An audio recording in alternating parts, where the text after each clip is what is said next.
Boy. Didn't think I'd be doing a StreamYard stream in first time in quite a while now, would I? Well, at least you'll get people get in here in case they haven't seen Twitter to discuss what is going on, because things are getting out of hand as we speak. Because I do not know what to think anymore.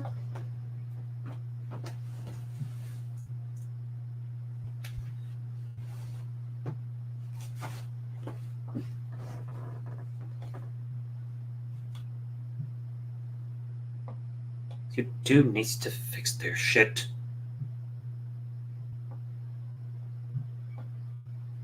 Yo, what up, Bobby? Charles, River Slime. Ladies and gentlemen, I do not know what in the world is going on with YouTube, but something is clearly not right. I don't know if the website is broken or if my channel's being targeted. Yo, Spiky! Okay, now it's starting to sound like right when I say that. Podcast, hard to say, but there's something I need to discuss with y'all because something has been going on as of late. I've mentioned this over on Twitter, and something is going on. I don't know if YouTube's system is being faulty or if I'm being targeted. What happened is, just within the last hour or so, I had another video on my gaming channel taken down. This is now the second time in 2 days, fifth time in the last year this has happened. What happened was yesterday, on the gaming channel at 8 o'clock in the afternoon, I posted the video of the Bible Adventure games Noah Ark on NES. It was either the NES or Sega Genesis, one of the two. But it's a game that the Angry Video Game Nerd played on his channel for that whole Bible games trilogy that he did. You know, that whole game where you're just collecting animals, put them on the ark. About 2.5 hours after that video was posted, it was taken down for violating the self-harm policy on the gaming channel.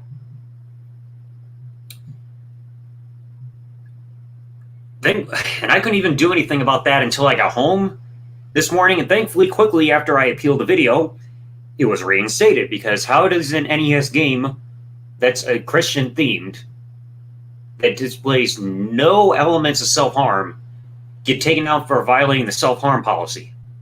It's an 8-bit video game.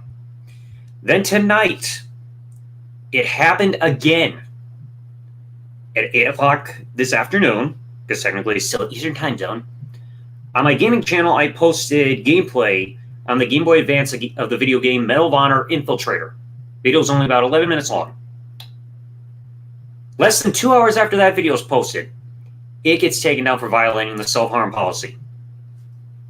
All right, let me look up the videos, because I've got the email still, and thankfully I've got these screenshotted as evidence that something is going on. Tonight, before 10 p.m. Eastern Standard Time, YouTube saying, "Hi, Beagle ZTV Gaming. We want to let you know that our team reviewed your content. We think it violates our self-harm policy. We know you may not realize it's a violation," or da-da-da. Video title just saying, "This doesn't feel right. Medal of Honor Infiltrator." So for the second time in 2 days, I get a video taken down within less than a 3-hour time period of a video being posted for the exact same policy violation. I don't know what's going on. Either YouTube's system is being faulty, or I'm being targeted here. Because 2 videos being taken down in less than 24 hours and being for the same reason means that something is going on. And I legit don't know what is going on right now. Like this is now the 5th time in a year that I've had a video taken down so far.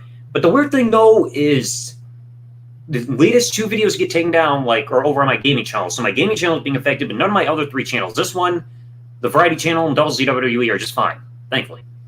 But I don't know what's going on with YouTube, or why they're saying, "Oh, self-harm policy violation, self-harm policy violation."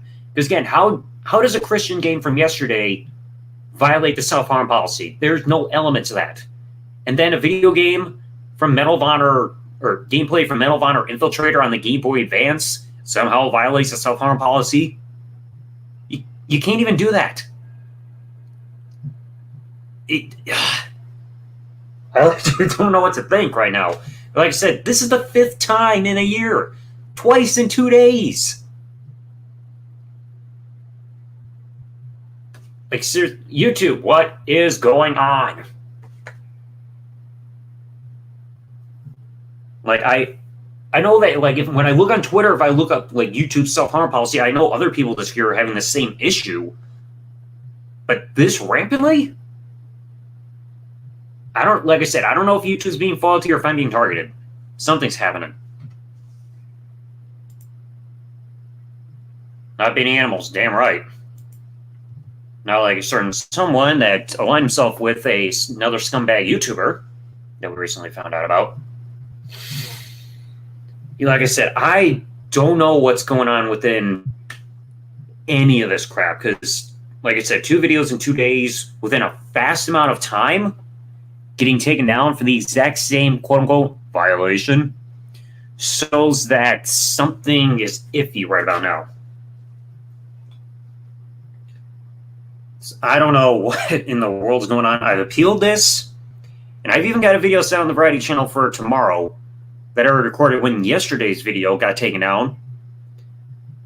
And I'm just waiting for YouTube to finally get back to me saying what their stance on all this is, because I know this is a bullshit violation.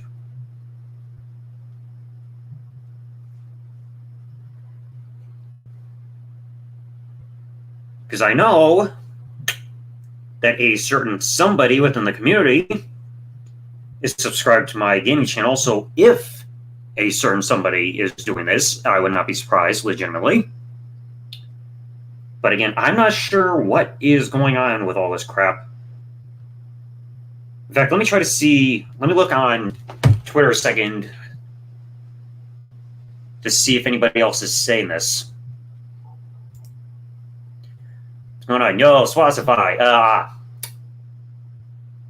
For the 2nd time in 2 days now, a video over my gaming channel has been taken down.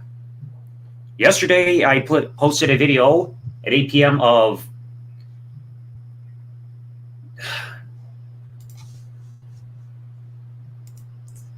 this guy here out of work. Yo, what up, I?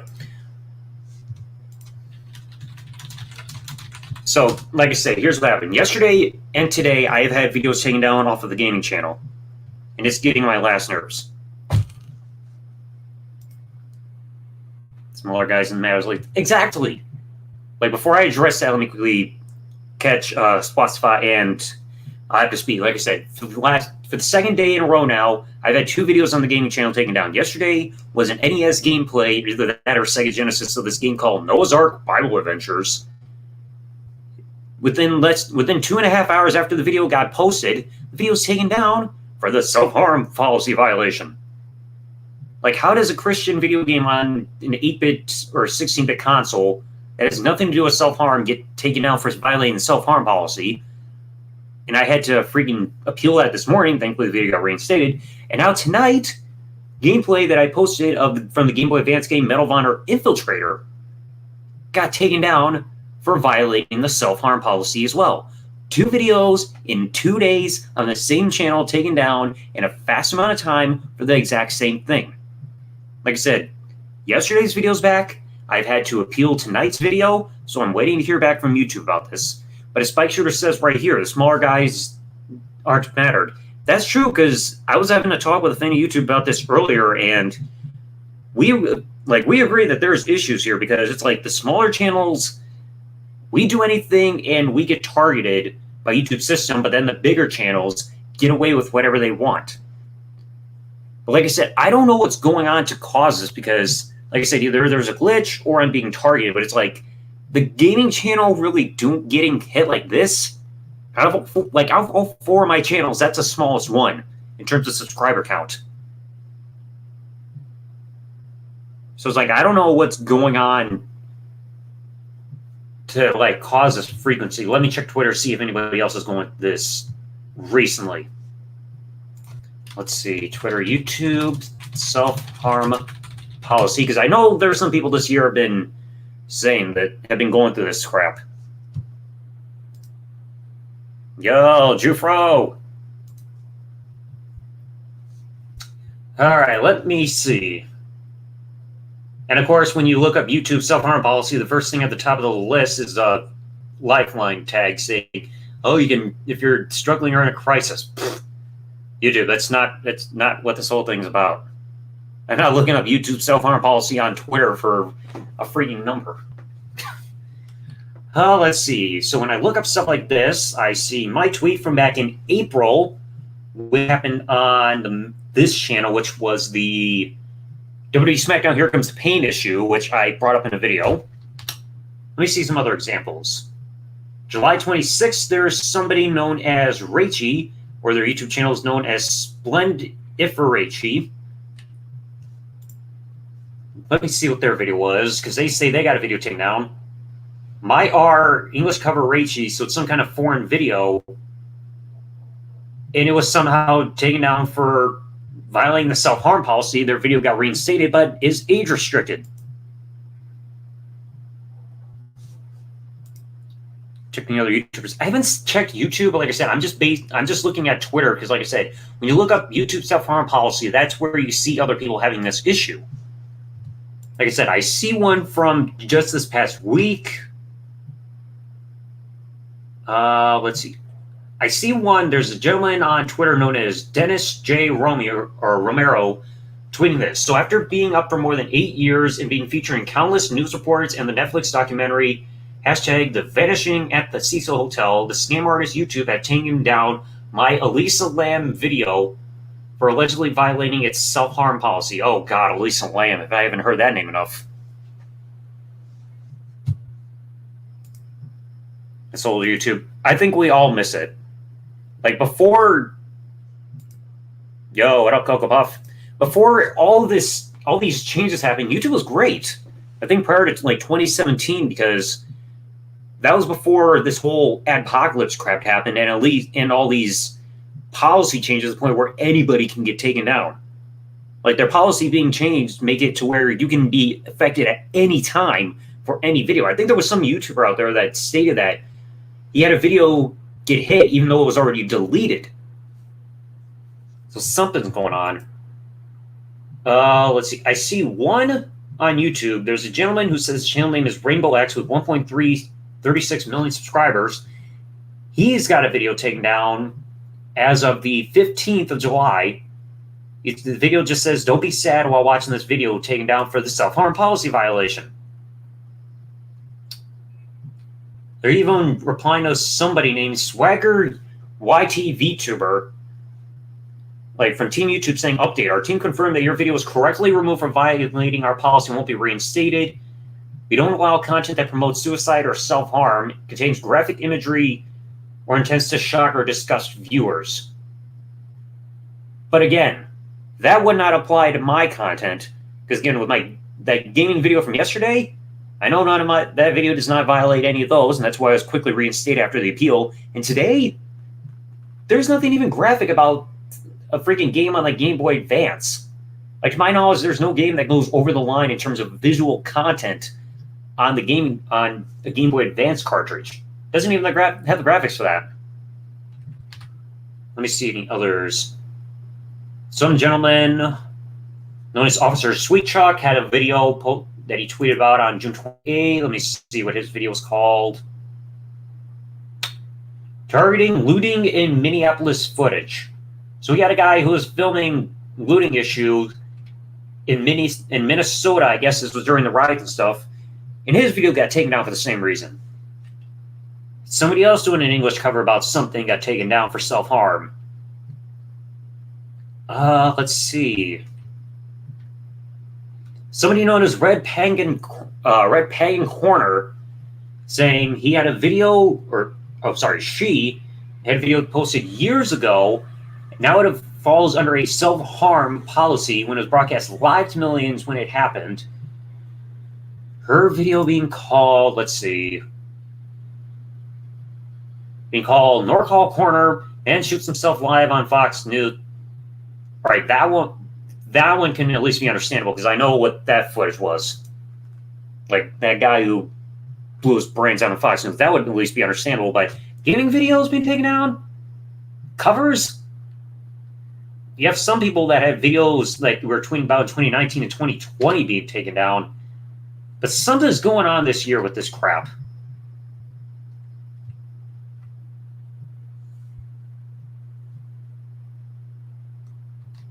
Let's see any others.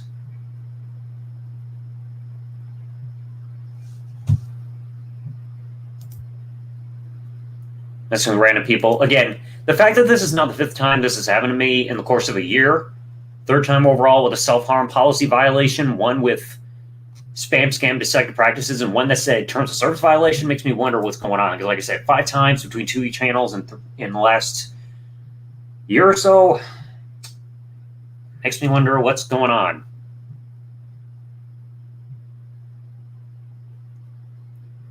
So I don't know if YouTube's going to get back to me tonight about this, because the weird thing, though, was in YouTube's email with yesterday's video saying, please note that due to the recent global health crisis related to COVID-19, a number of our normal review processes have been disrupted. The same thing they've been putting in emails for quite a while now. Yet, shortly after I did my appeal this morning for yesterday's video, the video quickly got reinstated.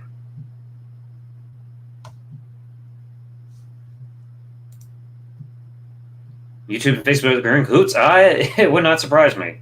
But then again, I'm not having issues with Facebook. Marscan, no. If it was Marscan, it would be a full-on takedown from their company like they were doing with my WWE channel last year, compared to just these random flaggings. I mean, if I'm being targeted by a specific individual, it would not surprise me. I've got like 2 suspects in my head on who could be behind this. One of them we just dealt with last week, so if it was one of the 2 individuals in my mind, it would not surprise me. In fact, you know what? Let me do this.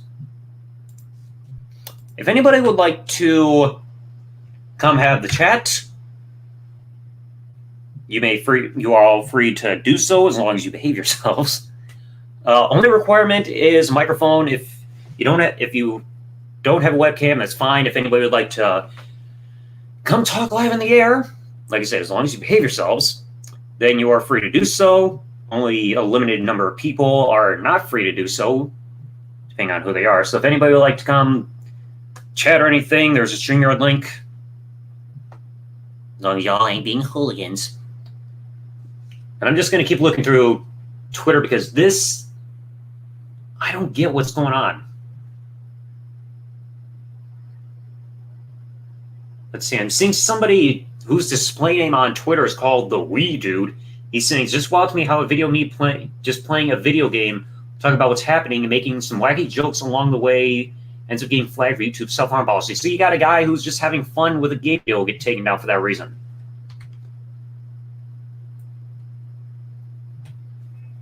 Let's see. Some guy who had a video that was unlisted get taken down for the same reason. That was just meant for like a personal video for friends and family got taken down for that.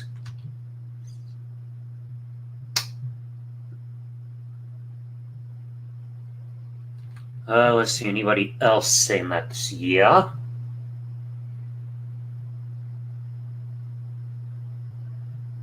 I'm seeing something of somebody saying, let's see. Somebody named Glitch City Ghoul talking about this. Let me see who he's replying to. Never mind, that tweet he's replying to got deleted, but he's talking about self-harm policy as well.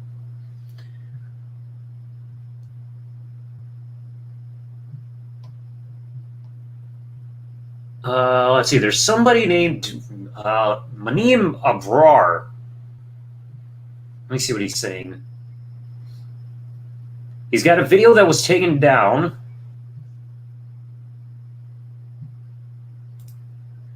Let me see what video he's talking about, because he's got a video that he was tweeting out.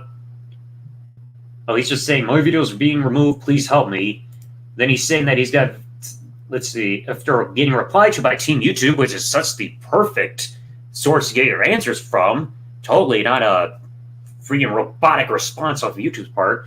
One of his videos was taken down on community guideline violation, which I think was wrong. I was going to get my channel monetized with this video. I had 5,000 hours of watch time. Holy crap. Going to apply for YPP, but YouTube took his video down under self-harm policy and he wants help. So it looks like a lot of people are going through this year, and it's just getting ridiculous. There's some people within the last couple years as well. Let me look at the latest tweets rather than the top one, see if there's anything more recent.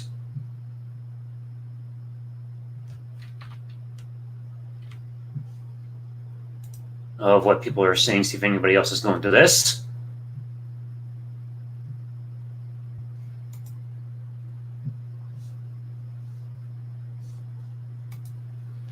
If Twitter will actually load first. Let's see. Anybody else saying this? Okay, I found another one. Somebody named Lizel Keel applying to somebody known as Kryko Demon. Somebody had their video taken down again for community guidelines violation. And then somebody replying to him saying, how the fuck is saying goodbye, chilling, and playing video games a form of self-harm and policy violation? So what Muda's been talking about, how smaller channels have no chance of getting out of this problem. Exactly. Muda from freaking Subordinary Gamer was saying that with big channels, if they're having a problem, they have resources to contact in order to get stuff fixed. But with smaller channels, there's nothing that can be done. Like, smaller channels, we don't have the resources to try to get this fixed or looked into. We just have to keep freaking fighting against all this.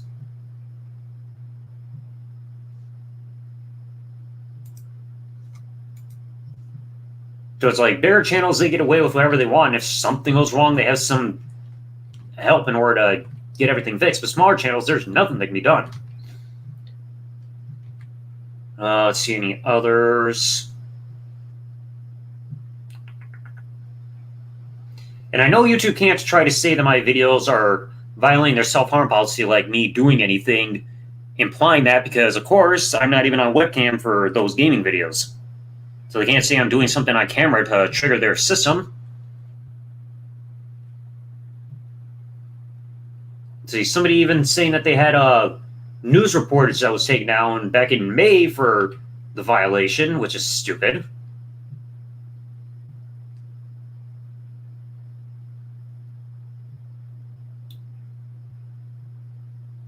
I think there's somebody saying they have a podcast episode talking about probably like a movie or a TV show or something, also get taken down because self-harm policy. So you can't even talk about talk about media for this stuff.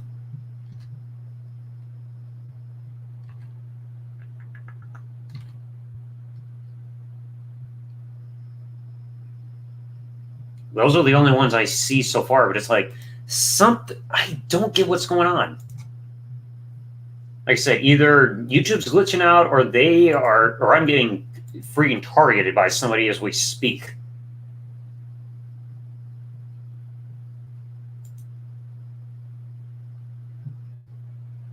No, I didn't realize you were promoting content on the Discord server.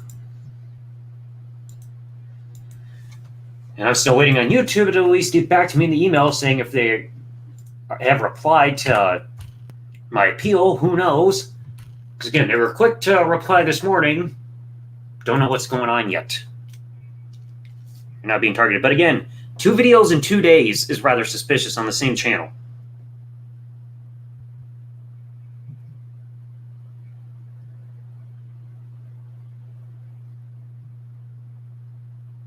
And especially videos getting taken down in less than a 3-hour period of when they're being posted is rather odd.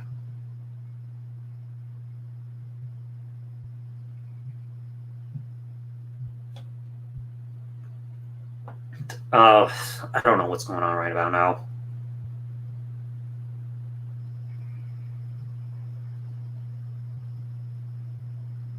Like I said, I don't know if somebody's trying to get me taken down or... Again, because I'm not sure. It's like I said, 5 times in a year? That is not a good statistic there. I mean, yeah, I'm 4-0. The 4 videos that got taken down in the last year, I successfully disputed. 6 overall in the last couple of years, because I had one video that got taken down twice for the same reason on the original Double Z WWE channel, but I don't know how a video can be taken down so easily unless something is going on. Because I know one video that I mentioned that got taken down on the gaming channel, that got taken down the moment it went public, or the minute it went public earlier this year on the gaming channel for spam, scams, and deceptive practices. That's when I know the system was messed up, because how does a video violate your policy legitimately, but gets taken down the minute it's posted when nothing within the video or even the metadata violates those terms?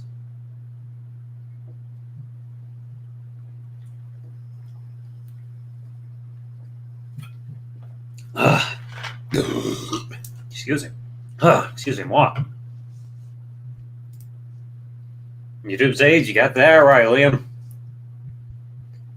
In fact, let me look on YouTube to at least see if people are making videos about this. Because I'm wondering.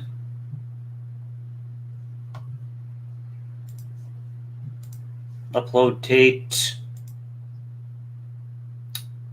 What's weird, when I look up YouTube, the words YouTube self-harm policy, and I look up the latest videos, I don't know if everybody else is getting the same results, but the most recent result was that I see is my video from 2 months ago saying apparently WWE gameplay encourages self-harm. And I'm not seeing anybody else really discussing themselves having the same issue this year.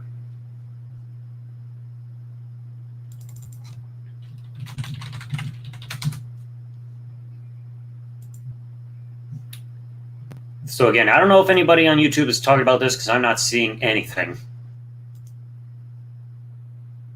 What do you expect? It's natural, man. The gaff was natural.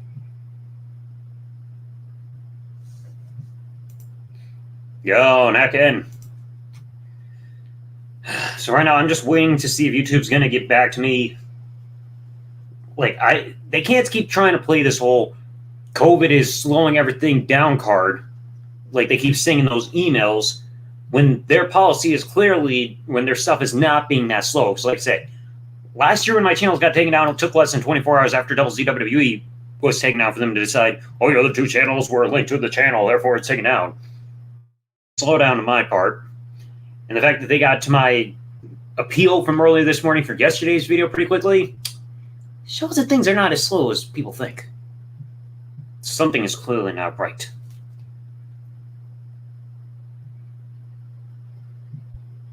Let me see. I can't remember exactly what time I submitted my appeal, but I know it had to be for yesterday's video. It had to be no earlier than like 7:30 in the morning when I appealed yesterday's video taken down, and by 7:42 in the morning, so about 15-20 minutes after I appealed the video at the latest.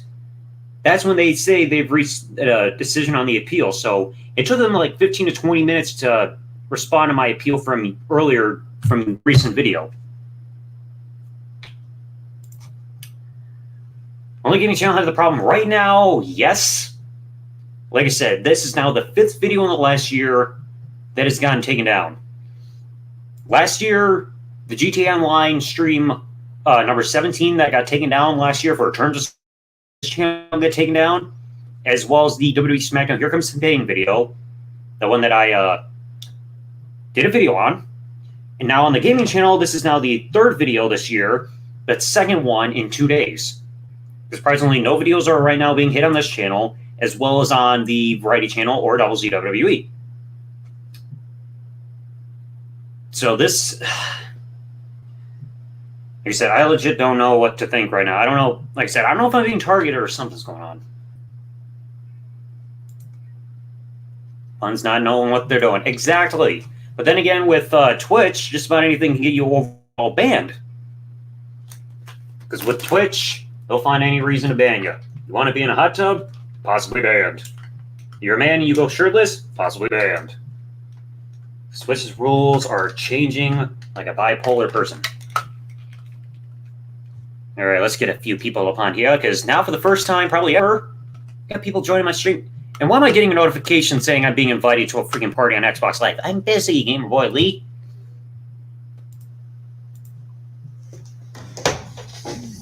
Welcome, gentlemen. This has been a really weird-ass day, or just after 6 o'clock my time. Dude, this whole week has been weird. Yeah. Well, the whole week for sure, but just my mind's fucked up right now. Well, yeah, because of the person that subscribed to us all of a sudden this week, as well as the announcement on their channel, and of course the stuff I freaking seen. Like, something is going on. See, this is at the part where it's like, YouTube ain't doing its job. Nothing. It's like we can't do our own content and shit without these weird people wanting to. It's like you got no liberties at this point. Just about anything can get you taken down.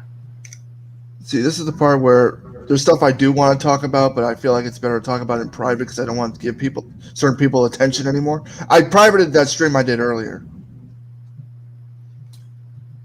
Well, I didn't even see that stream, so I didn't even know you posted anything. And to Desmond in the chat, yeah, you posted the link on my comments. Yeah, and I saw that video too, even though I couldn't finish the whole thing, even though it was a minute and a half, because I felt like I was getting AIDS in my ear. So yay, I'm getting hearing aids.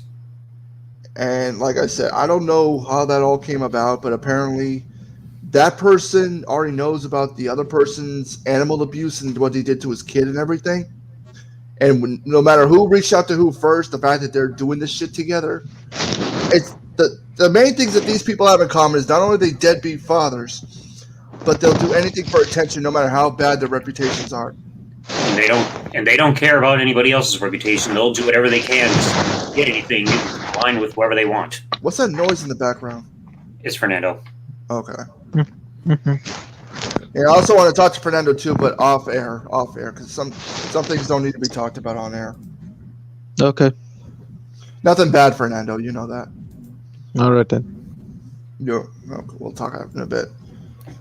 Oh yeah, and a napkin. That's not going to be an easy thing because websites like these for like posting videos and everything like that are not cheap in order to find, whether it be YouTube or Dailymotion or BitChute or anything like that. It would take a lot of money. Like, look at McJuggernugget's old website, Storyfire. That costs a lot of money just per month just to try to keep it up to before he, quote unquote, sold it, depending on how legit that is.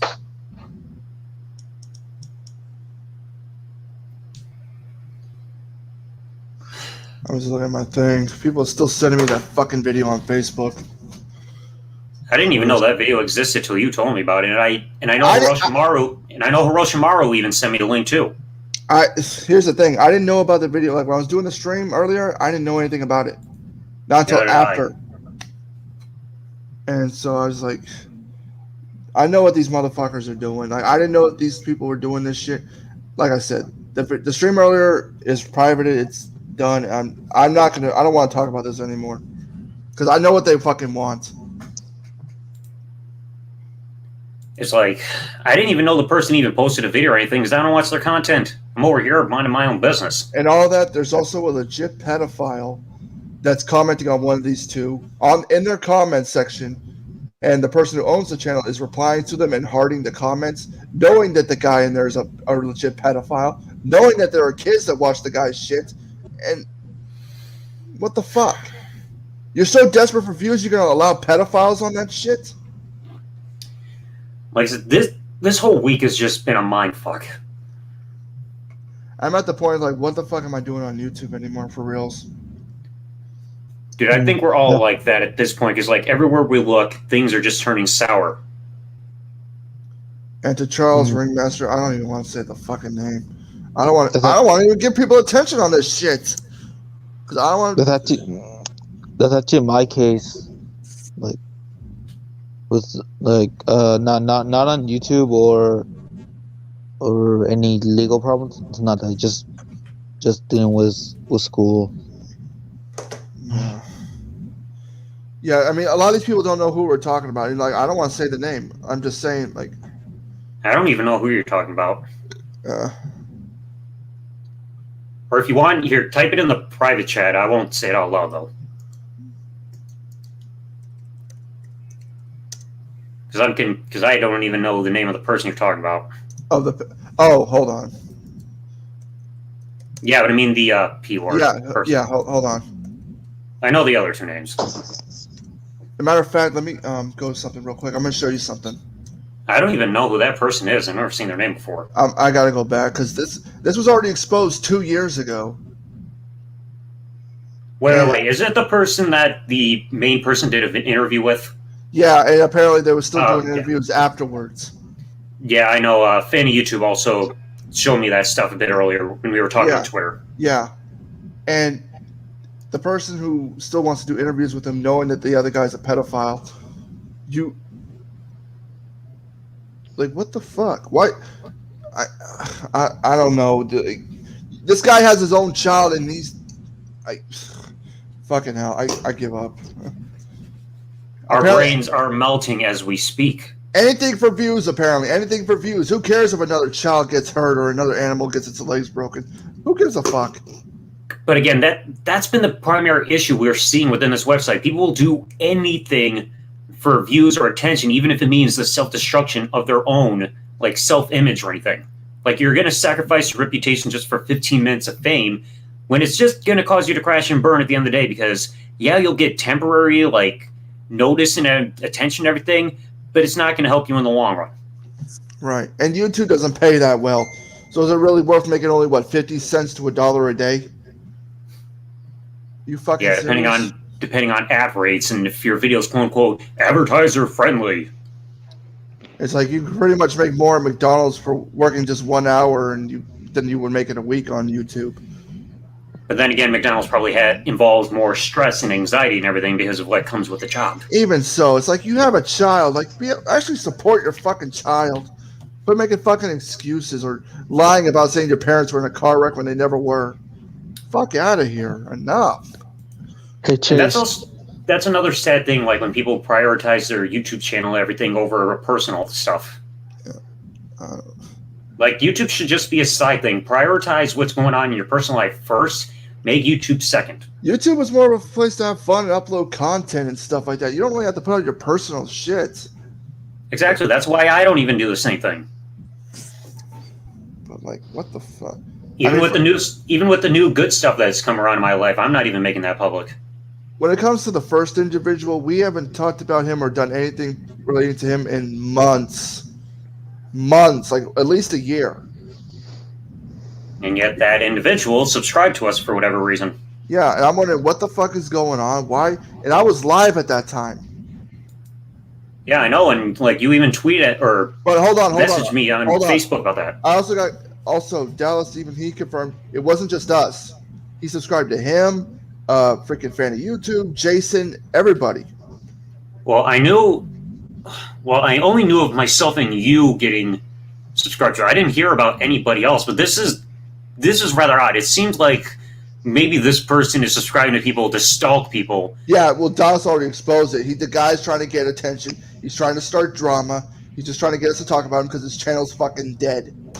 Well, yeah, but I'm also wondering if he's trying to possibly, and I'm saying possibly, trying to keep an eye on our channel to possibly try to get us taken down. Because, like I said, it is kind of odd that this person subscribed to my gaming channel for some reason, when this person's not known to be into gaming content, at least to my knowledge, and yet then all of a sudden 2 of my videos get taken down in 2 days.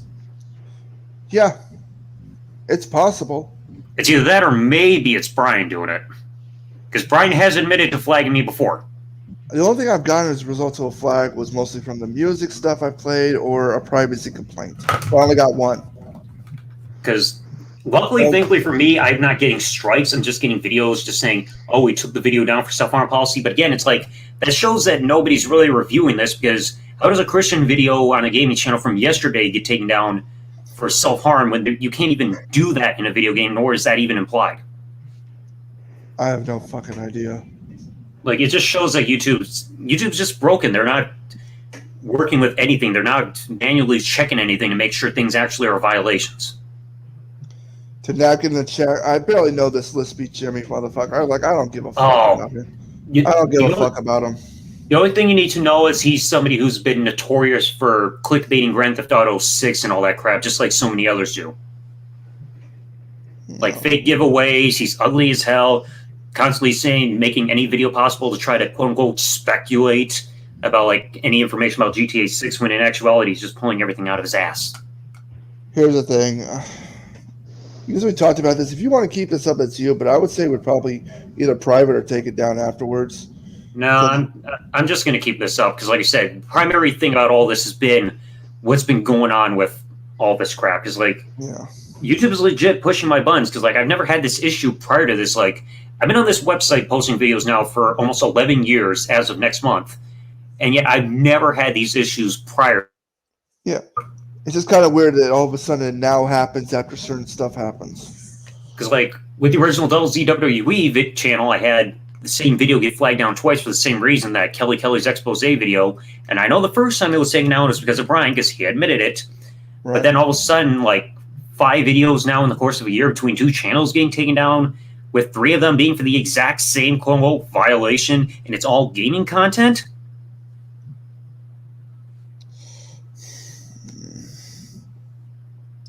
Like, I legit don't know what to think. Like, what is coming on with this website? It's like, this goes from YouTube broadcast yourself to just being called, you can't post that shit here. See, I was wanting to stream the tournament I was in last night, but I was afraid of, like, just chose not to because there was music playing in the background. Oh, I thought you were about to say you're afraid that somebody was going to target you during the whole thing. Target me? Like if trolls were gonna start bombarding your... No, I don't give a fuck about that part. It's just the fact that with the music and shit, there was music playing in the background. That's why I also told you to be careful, like the stuff that you're even live streaming on your streams or anything. Even when you were showing videos that are on YouTube, it's like you gotta be careful with that stuff. Yeah, it was at the point. It's like I don't care if my channel gets fucking taken down. I want to have fun if I'm doing streams. I know the risk I'm taking, but I want to have some fun. Christ. Yeah, but again. It's gone from YouTube broadcast itself to you can't have fun. Can't have fun. Well, I mean, if you can't have fun, you're gonna let pedophiles on the fucking platform. What the fuck? Oh yeah, and this thing about Lispy Jimmy always clickbaiting about his girlfriend. That's another thing he does that a lot of YouTubers do that legitimately piss me off is when they have to sexualize their significant other for views or anything. It's like, your significant other should not be used as like a marketing scheme or anything like that. Like that's just, even if the other person like consents to it, like you saw Lance Stewart do with his ex-girlfriend Lizzie, that still is a disgusting thing to do. It's like, do that stuff on an X-rated website, not YouTube, just because you're desperate for views and money and everything from anybody who wants some reason to have their hand down their pants. Yeah. I've heard of Lispy Jimmy, but I never really checked them out much because I just didn't give a shit. Yeah, again, all you have to really know is he clickbaits his girlfriend and bullcrap GTA 6 stuff. It's like same thing that channels like Fernando and Mr. Boss for the Win do, except just with the GTA 6 stuff, because everybody's just that desperate. It's like, oh, let's keep putting speculation videos about a game that hasn't even been announced yet. There's no like implications about what even is going to be about the game. Right. But you have no strikes on your channel right now? No, because like I said, they were just removals, and surprisingly, there weren't even community guideline warnings. They were just videos being taken down. They keep saying self-harm policy, but again, it's like a Christian video from yesterday, like a video game, and today a Game Boy Advance game called Medal of Honor Infiltrator, which does not even display any like graphic content, because to my knowledge, there's no over-the-top, like, visually graphic video games on the Game Boy Advance due to the, like, hardware limitations that you put for a game ever to be on display. And I played the game, so there's nothing that could be on display to say, oh, it promotes self-harm, somebody's hurting themselves. I'm not even on camera during those gameplays. It's just voiceover commentary over the gameplay for a bit. Right. So again, it's either YouTube's broken or somebody's stalking me. So I only got 1 strike, and it doesn't expire until August 25th, so next month. Wait, what did you get a strike for?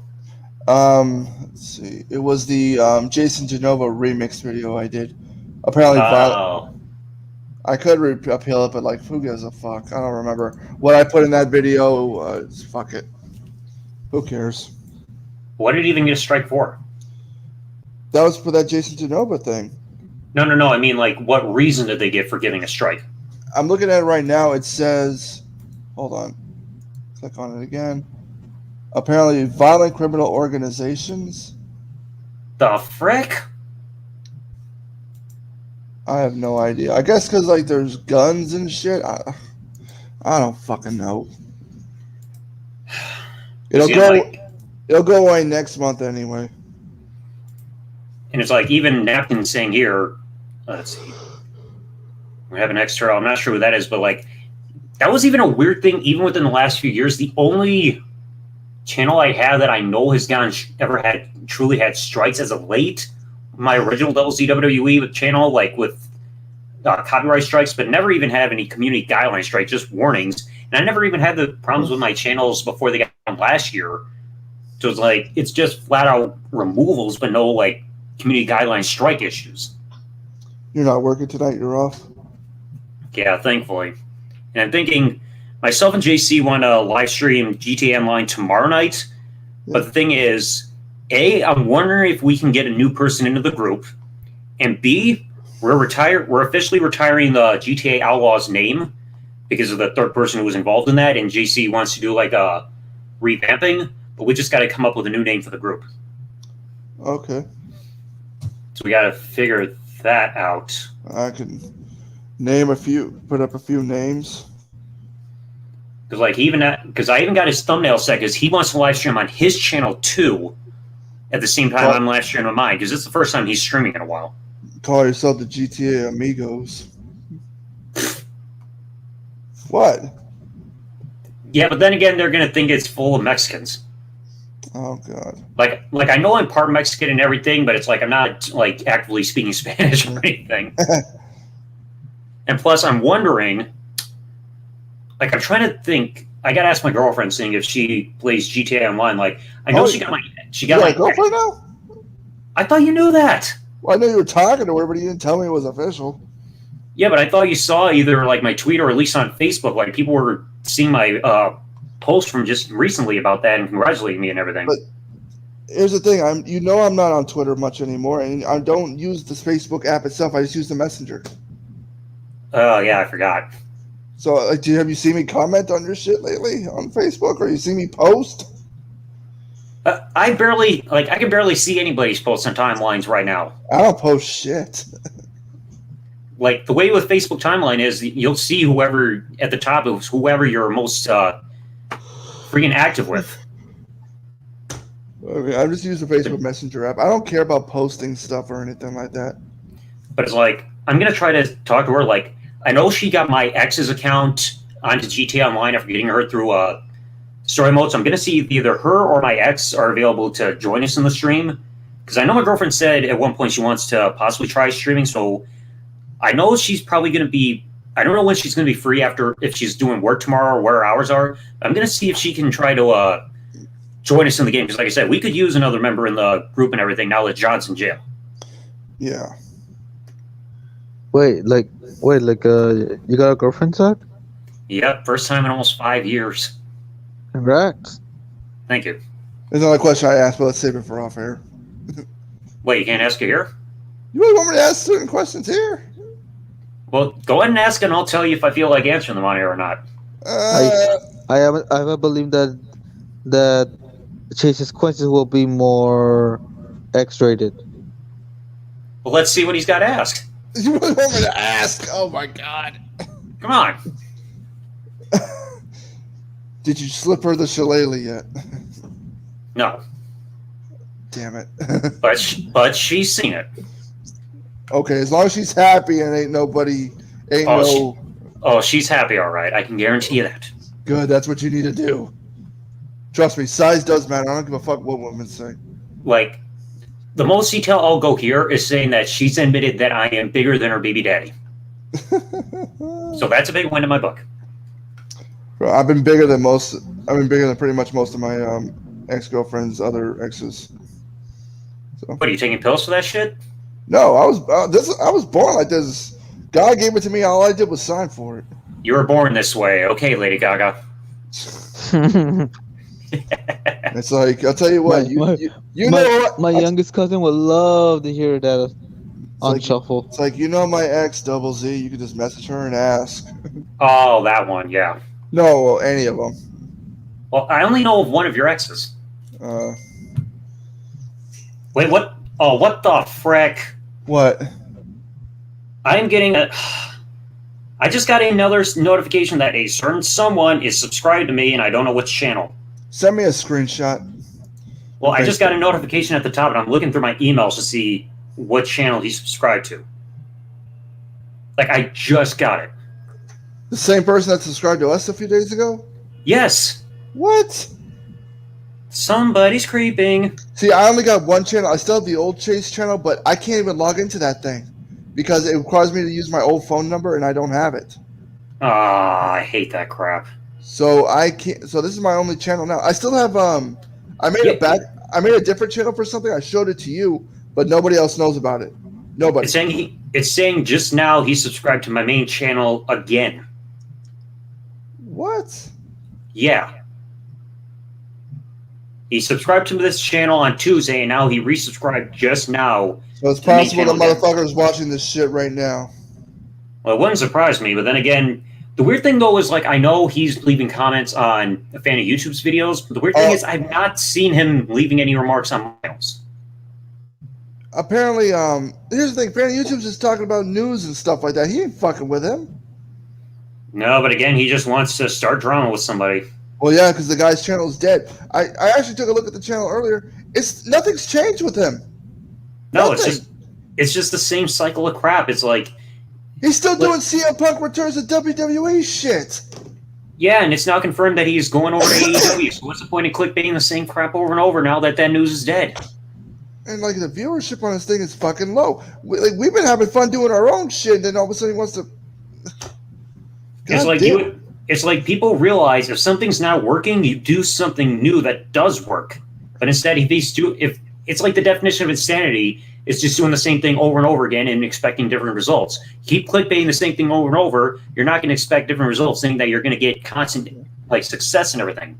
As I do whatever you want to do, just leave us alone. No, he won't. Well, he's got nothing else to do. I'm pretty sure he still lives with his parents. Let's not forget, we're like his biggest enemies and biggest threats to him because we hit it where it hurts on his ego and everything. Well, he's already been exposed for who he was. Yeah, and he's been exposed for what he has done because he did expose what he's done on video. You want me to play the audio where he got exposed for looking at freaking naked minors? I thought you've already played that before. That's ugh. No, the different one. It was a stream where it was me, Dallas, and Lil R. No, I didn't know that one. I just said. I'll play it right now. All right, go ahead. Just for the hell of it. And this is one of the main reasons a lot of us don't want nothing to do with him. Hold on. And because we were doing a live stream, we were looking at screenshots that were sent to us by another individual. And it was between that guy and her. So here's what happened. He was harassing the young boy who was only 12 years old at the time. Wanted to see if he had naked pictures of his girlfriend on his phone. So what are the chances that his girlfriend was underage as well? You're bugging a 12-year-old boy, won't leave him alone, and his mother confronts him about it, but his response is, "Oh, I'm just kidding." And I saw the screenshots for that. But it's like you can't kid about stuff like that. That's very disturbing, no matter what. And here's the thing: I don't like we're in a world where everybody's thinking that the P word is everywhere and everything. Even the smallest thing can get you those accusations. It's like you can't joke about that in any light whatsoever. And this is 1 minute and 30 seconds. Here's the thing: we've been doing our own shit. We don't care about this motherfucker. Like, what the fuck? It's like been at least a year. And we do our own streams, we game, we do our own thing. We don't give a fuck about this guy. But then now all of a sudden he wants to associate with an animal killer, or a fucking guy raped his wife. Again, that's what happens when you got somebody within the community that is so desperate for attention, he'll do anything. I'm going to play the audio right here. Hold on. Because we're reading over a text message. All right. And the gray would be Sean, right? Yeah. Okay, so good luck. Well, you're broke. You yell and hit your kids all the time. It's all okay. Yeah, definitely gray is Sean because he can't fucking type or have it grammatic. You guys fucking terrible grammar. It's all over now. I don't hit my kids. Sorry, this is at 10:20. I wish we could get with the screenshots. It doesn't necessarily timestamp, but I mean, here we go. It's clear as day. Even if you guys don't have you have 10:28. You can see it says Sean. So Sean O'Connor. But okay, yeah. I yell. They vouch for you. Okay, you're blocked. Goodbye. See you in court. Alex says he will tell courts and DCYF how you make sexual noises and joke with him. And look at naked minors on his phone. What the fuck? Look at naked minors on his. Are you guys fucking reading this? What? Alex says he will tell courts and DCYF how you make sexual noises and joke with him. And look at naked minors on his phone. And this guy said he's not a fucking pedophile? Jesus Christ.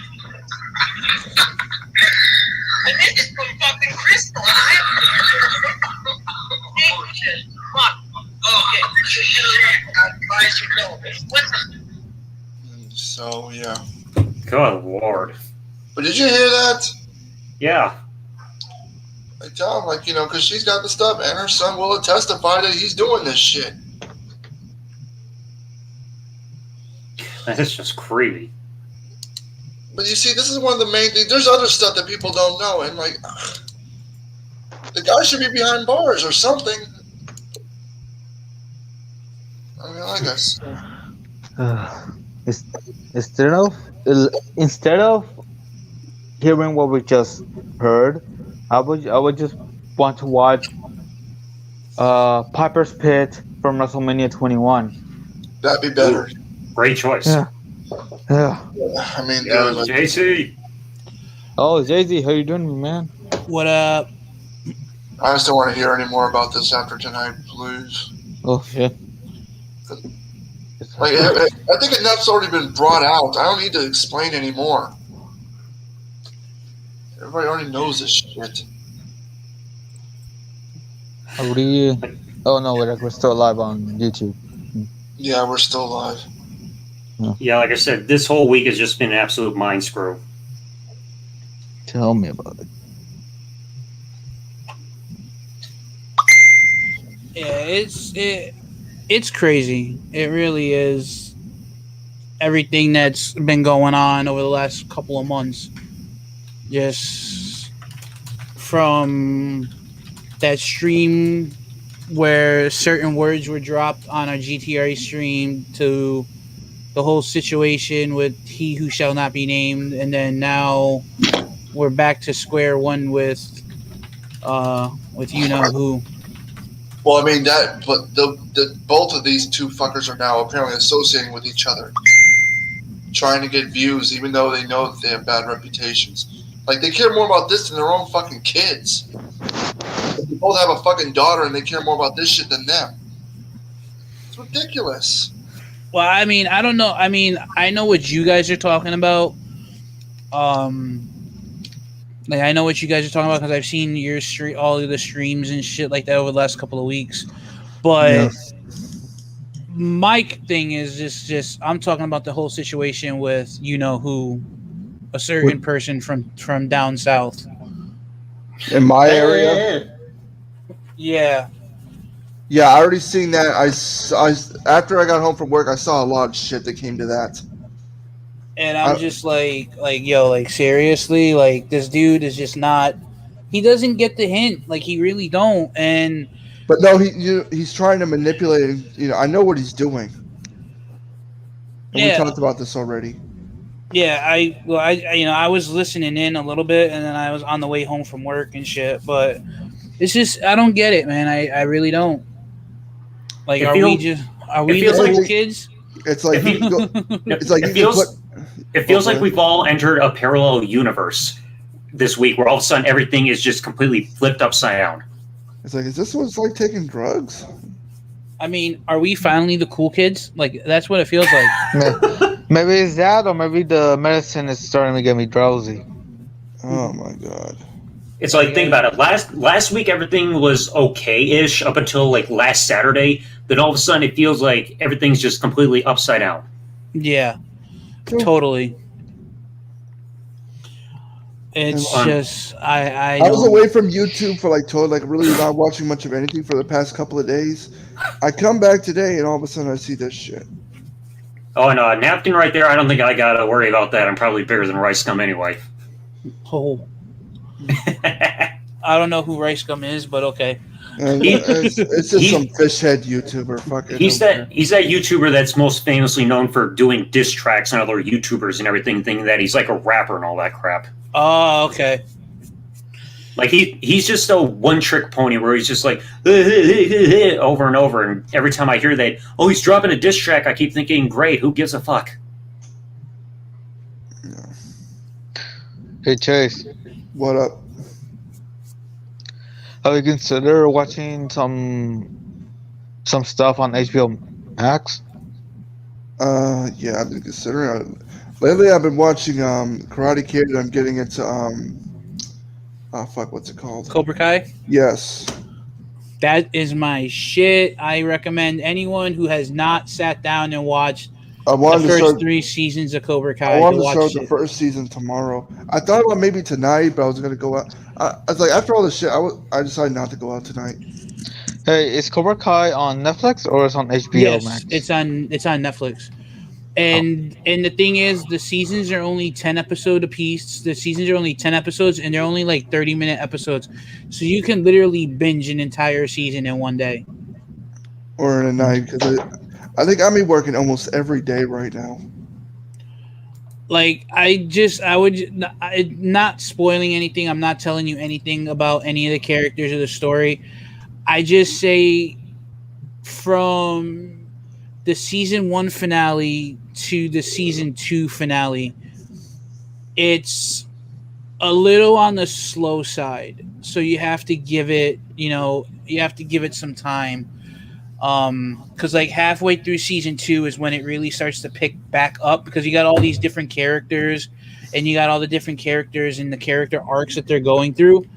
So you have to give it, you have to give season 2 like a little bit of time to really like get into a lot of the action, but it's still a great show. I'm glad that Netflix picked it up, because I couldn't see spending $9.99 a month to watch it on YouTube Red. Like I couldn't.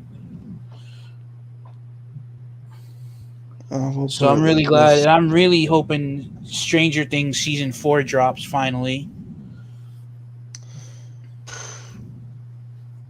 I'll be honest. I wanted to start turning my channel into like a live streaming where I'm just like, doing card tournaments and gaming. I'm still thinking about doing that. Wanted to switch to that stuff. You know what I've really seen take off over the last couple of months? Like not What? even the last couple of months, but for like the last year. Like I've seen a lot of different people do different variations of it, but like there's a dude on YouTube, his name, I don't know if you heard of him, he's called Holden Hartman. No. And he literally has a whole YouTube series called My Best Friend Watches, or My Girlfriend Watches, and it's just him and his friends watching certain movies for the first time, him and his girlfriend watching movies for the first time. And then there's also a lot of YouTubers out there that are doing that now too, just sitting down and watching movies for the first time, and it's like really like getting over in the community. Like people are actually watching and actually caring about this, and I'm like, how are you not getting copy strikes for these videos? Like, but I'm shocked that that kind of stuff is actually what people are actually interested in. Yeah. Like I thought about it, like I thought about doing it for like certain movies that I've never watched, but I don't think anyone want to sit there and watch me watch a movie. I mean, it's not like I'm watching the whole. They're not going to see me watch the whole thing. Like it's going to be like in bits and pieces, like maybe 20 minutes of an hour and a half movie or 2-hour movie. So We're on a website where people will watch people do anything. This is true. This is very true. Like, look how popular reaction videos in a whole got. Like, here on YouTube, because of YouTubers like Jinx and all that, just reacting pretty much anything. They blew up because people just wanted to see the content themselves. They don't care if somebody else is watching it. Nowadays, it used to be, but is it really still popular? I don't know if it's really popular, like mainstream, but it's still actively done all over the place.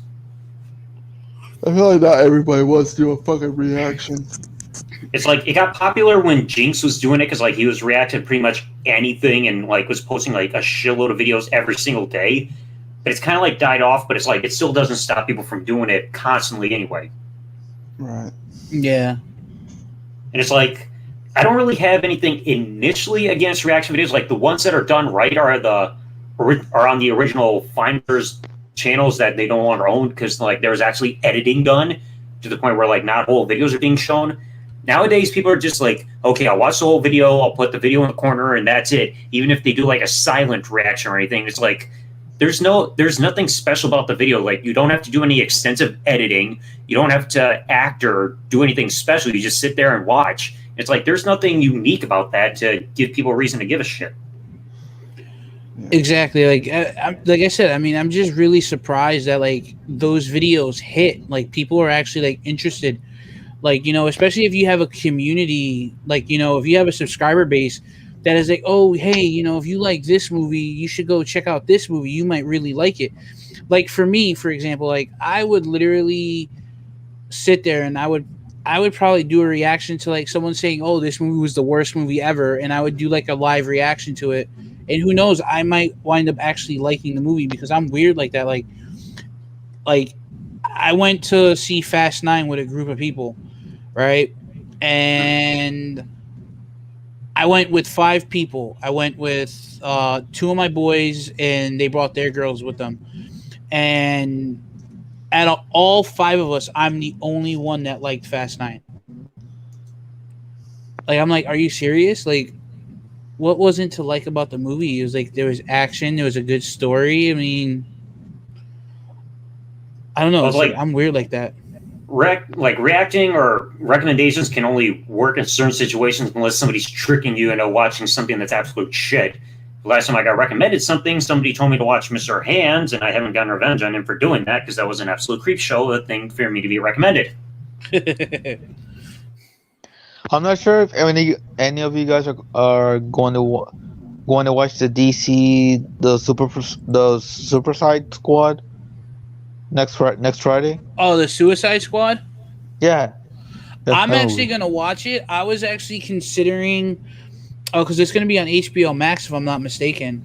It will be. I was actually thinking about doing a live reaction to that because, you know, I know that there's going to be stuff in there and I'll be like, oh shit, you know what I mean? But like I don't know because like you got to sit there and you got to watch the movie and you got to react to it on camera, and then after you do all that, then you got to put it into editing because you're obviously no one's going to sit there and watch a whole 2-hour video of you watching a movie, so you have to edit it to like just the good parts of the movie. That way, you know, so you're pretty much basically like editing it down to fit to, you know, somewhere where, you know, okay, you know, I would see someone sitting down and watching like a 20-minute movie, a video of me watching something, but like I don't know. That's like, I mean, I would be interested in doing it, but I don't know if I would really want to do it because that's so time consuming to have to sit there and edit every little thing.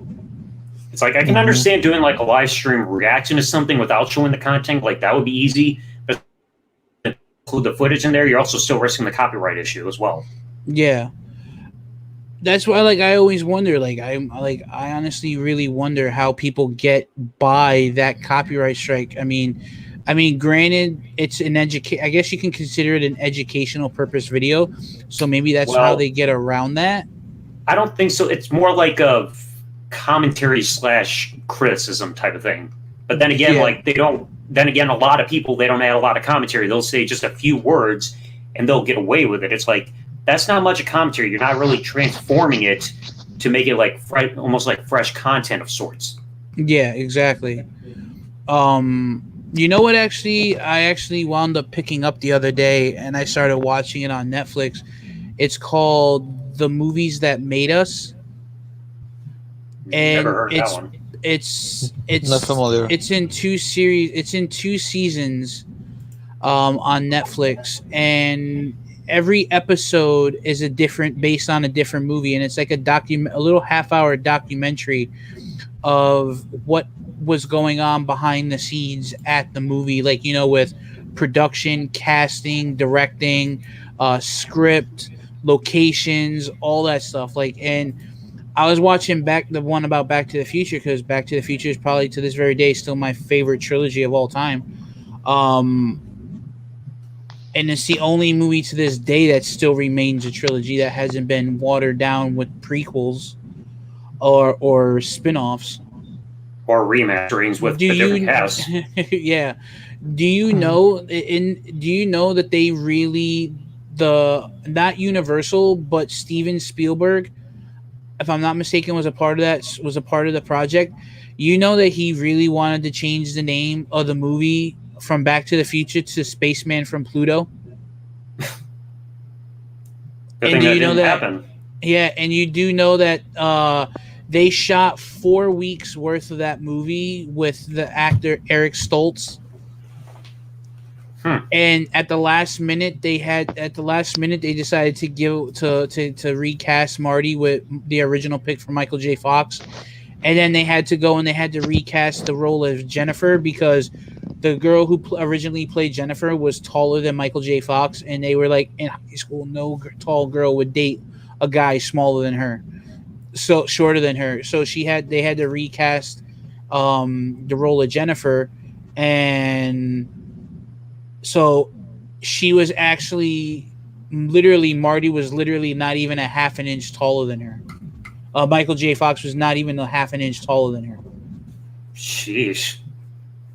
So, I mean, if you guys are interested in watching, anyone in the chat, if you guys are interested in checking it out and you have Netflix, it's called The Movies That Made Us. They're about a half hour to 45 minutes long.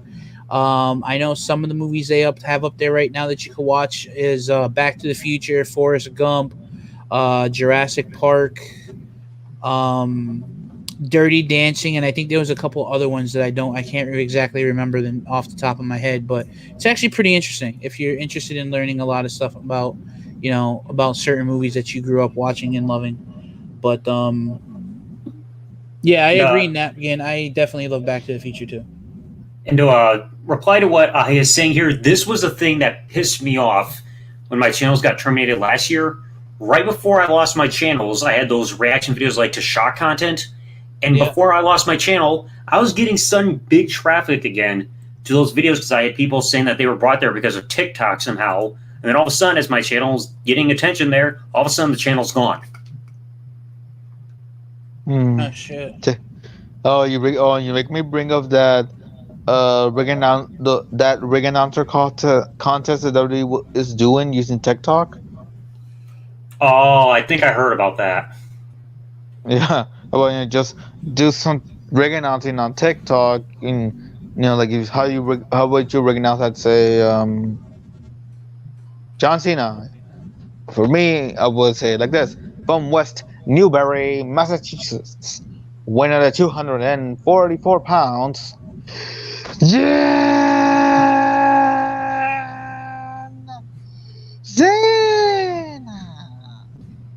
Kind of taking the style of Justin Roberts. Mixing it with some like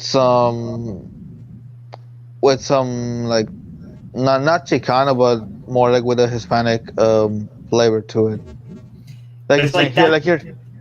Like that's just very weird. It's like I get that they want to hire people, but they're trying to take applicants through social media like that. It's a little odd. It's like why not just do like the old school thing, like make a tape of your what you got, almost like what wrestlers would do back in the day, and submit a tape to them saying, "Hey, here's what I got," and like consider it. It's almost like when people were submitting tapes for the Tough Enough competitions back 20 years ago. Like that. That way. Although I was like more updated, but like that some it would have preferred they done it like those said with the how they done it for how you were able to apply for Tough Enough. Because like then that way, like it feels more like an application when it's something more private rather than something being posted like on a social platform or anything for the whole world to see right there and possibly scrutinize people for. Yeah, and also like whoever we will pick from the TikTok competition thing they're gonna have her like. I'm just very curious about what the ring announcer will do You know, like whether is she gonna call the wrestler's name correctly? Do you know what I mean? It's like if they really want somebody who's probably not going to get their name right, just rehire Mike Adamle. Yeah.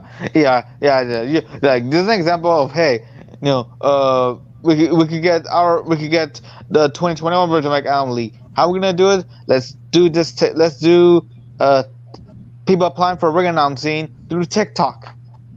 Oh, it's gonna bomb. No, you know who gets me mad tight on WWE when they announce wrestlers to the ring? That new dude that they got, I think it's on SmackDown. Greg Hamilton. You ever listen to him when he introduces the wrestlers to the ring, especially like when he introduces Roman? He goes, he says where he's from, and then he goes, Roman Reigns. Like, I hate that. Like, he's got to like go like when he introduces him, it goes up and down and then back up again. I hate that. It gets me. It's so annoying. Too much of an inflection in his voice. Yeah, it's annoying. It should be more like that. Like this. Like, okay, so it's Pensacola, Florida. When it's from Pensacola, Florida. When weighing at 265 pounds, he is the WWE Universal Champion, Roman Reigns. And he also hates, and put up that little graphic on there saying, fun fact, he hates the missionary position. ¿Con quién hablas? ¿Y con quién hablas? Nomás con amigos. ¿Con quién? Con amigos. ¿Cuáles amigos? Alan Irving.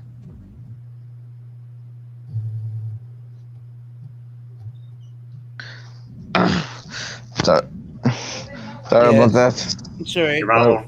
Your mom overheard you? Yeah, like me saying Roman Reigns. Mijo, you need to lower your voice.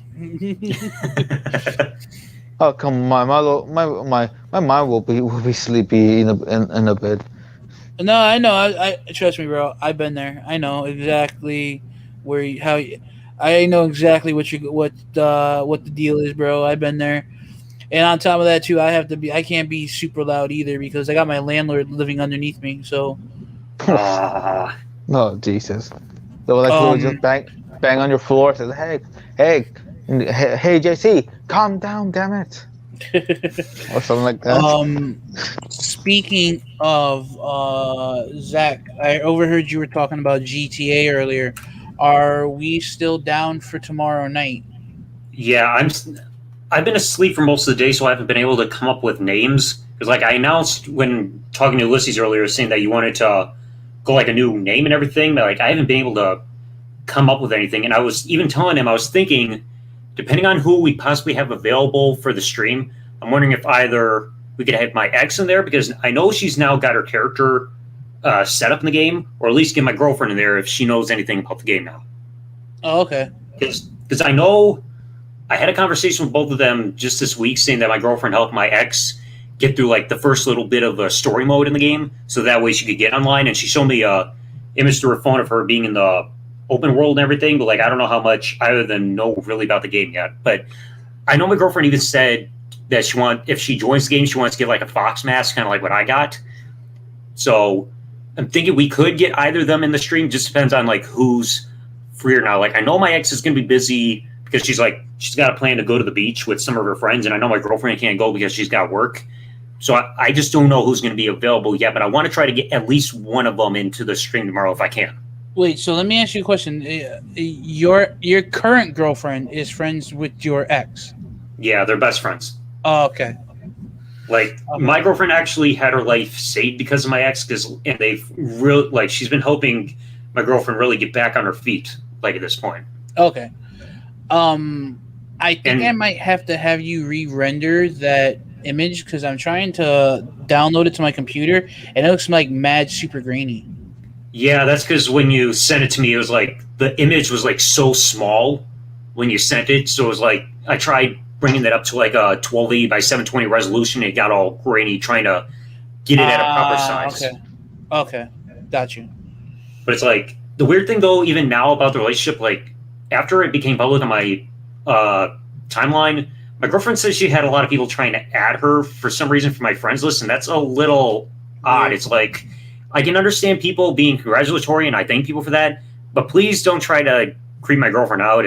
Like, I don't want her feeling uncomfortable. Yeah, I feel you on that. Hey, Rosmaro. How y'all doing? What y'all doing? Yeah, how you been? How you been, man? I've been doing all right, man. I've been doing all right. I was Omega Red stream earlier, and I heard about. I'm not gonna say his name, but I heard what he's been up to, and I'm not even surprised. What, you mean the very person I've been having issues with this past week? No, the one that. Like, I know you sent to my Facebook page like a link to a StreamYard link, but I didn't see what was said or even being done. Like, what was going on with that? Oh, wait, what was it? Oh, it was about Ryan. We were talking about him.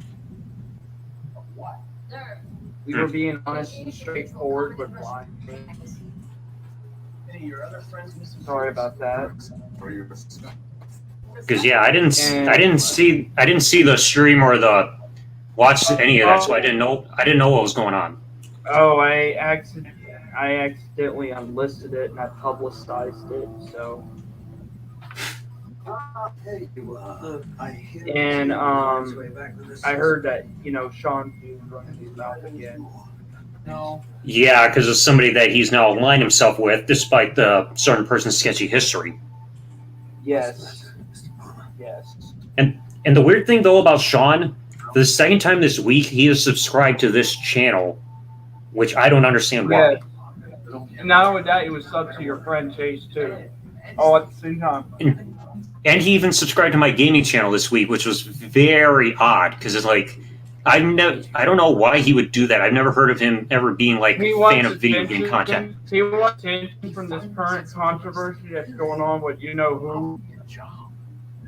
who's a piece of shit and he's so worried about my sex. Okay, rather be a virgin than an abuser. Just saying. Is that what you want?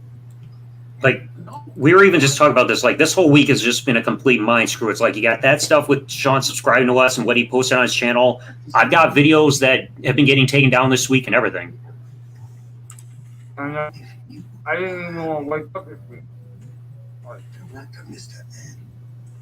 Let's see. Napkin, as of late, surprisingly, I don't think I've been getting those emails unless they've been in my junk folder. I'm going to have to see about that. No, like, here's the thing I don't get. I didn't want to wake up today. I knew today was going to be shit, man. Sean just resubscribed to me again. Yeah, he did.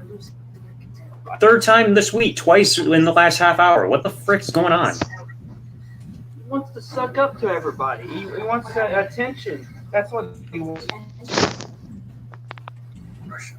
Well, like if Sean does leave comments on your WWE channels, like they're totally unrelated to the video in question, yeah, unfortunately you'll be just like, I was trying. Hide his comment. Hide his comments. Remington is better than who over there. I'm not gonna say his name. Remington is 10 times better because at least he makes me laugh and shit. It's like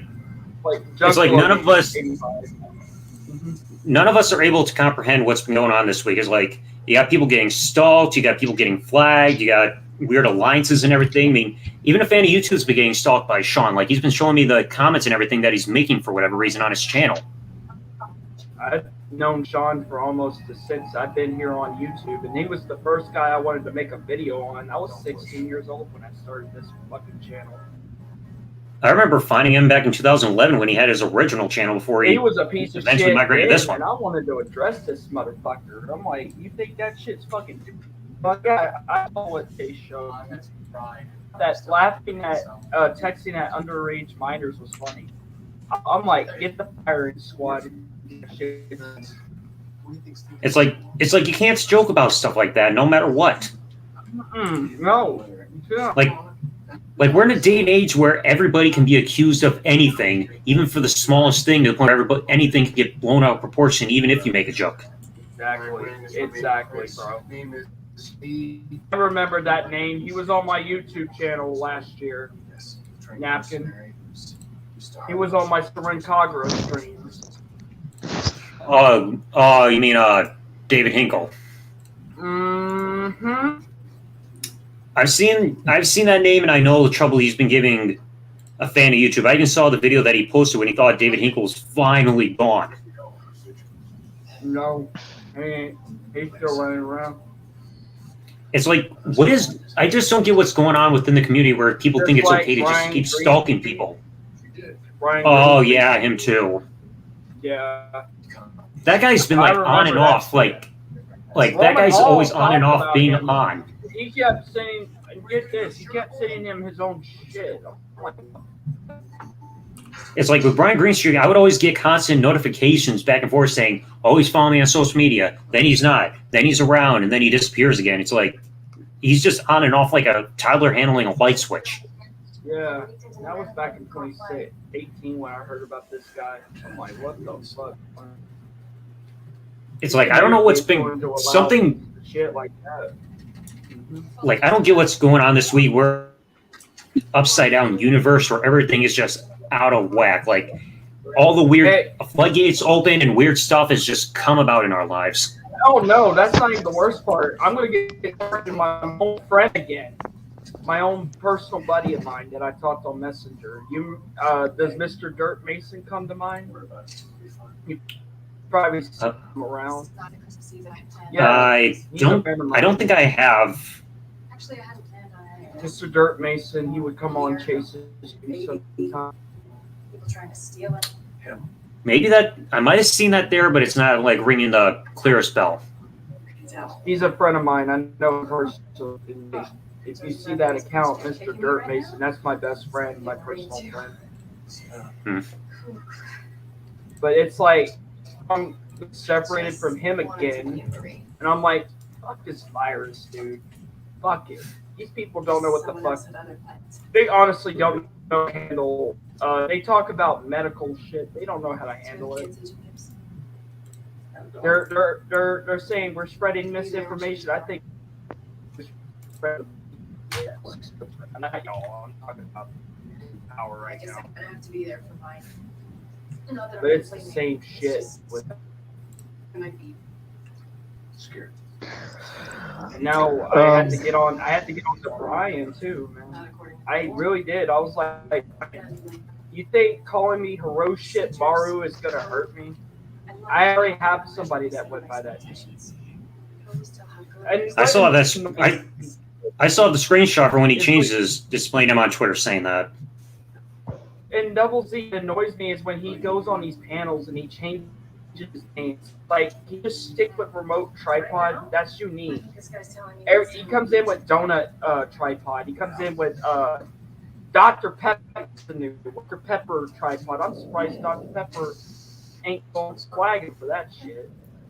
Or the Coca-Cola. But it's like it's also getting ridiculous. He's just jumping into everybody's stream, even if he's got nothing to do with whatever's going on. It's like, you even heard the thing from even my video. He said in my stream just like last Saturday, he wants nothing to do with Chase 25, and yet he's constantly jumping in streams saying, I'm just checking up on you. But it's like when you say you want nothing to do with somebody, and then you're jumping on their streams every time they stream, those are completely contradictory statements. He doesn't follow his own advice. That's the thing. Like, he goes against his words. I admit I'm going against my word, but that's only because I'm expressing it how I see it. You know? Like, stuff like that is why I kicked him out of my life, because it's like, you can't trust what he says. Like, he's completely two-faced. One moment you tell him something and he says, okay, I'll remember to take your advice, but then he doesn't. That's why we're having a talk with him. And you know who else talked to him? Hafiz. He fucking went off on him and said,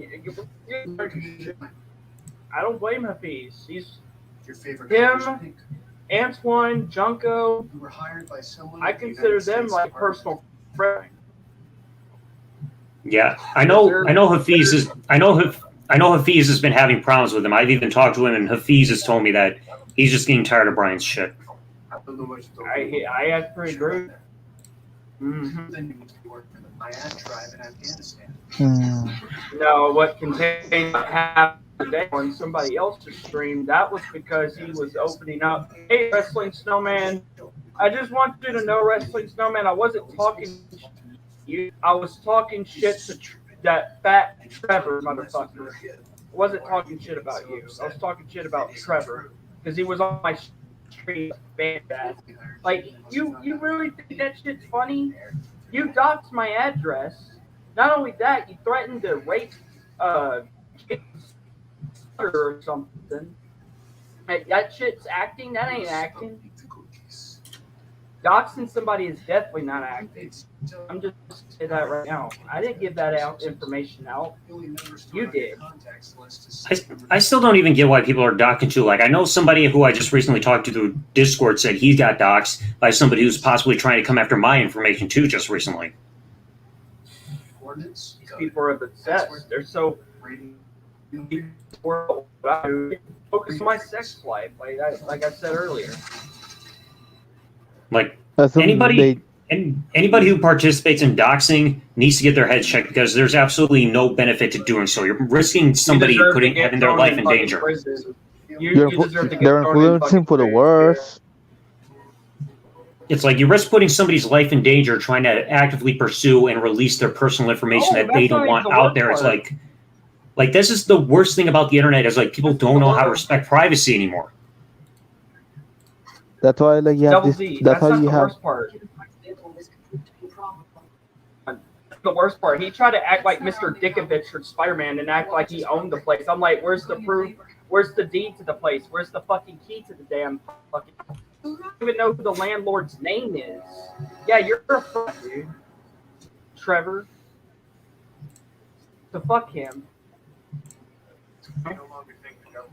Fat It's Man like, seriously. 69 cameo Like, account. Yeah, this motherfucker has a cameo account. Fat Man 69. You go look up. Like, what happened to this world to where the normal people just suddenly all disappeared? It's like normal people went off on an island and this world got inhabited by like weird, like almost like zombie aliens of sorts. Pretty much. It's like an Now infestation. I can't hang out with my friend anymore. All because of a dumb virus. Once again, last year, all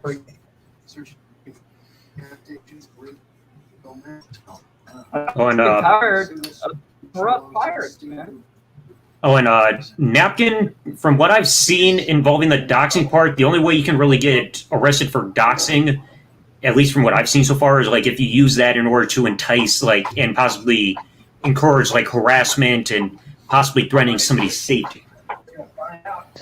Yeah, like, Dozy, like, you elaborating on doxing is someone is influencing for the worse.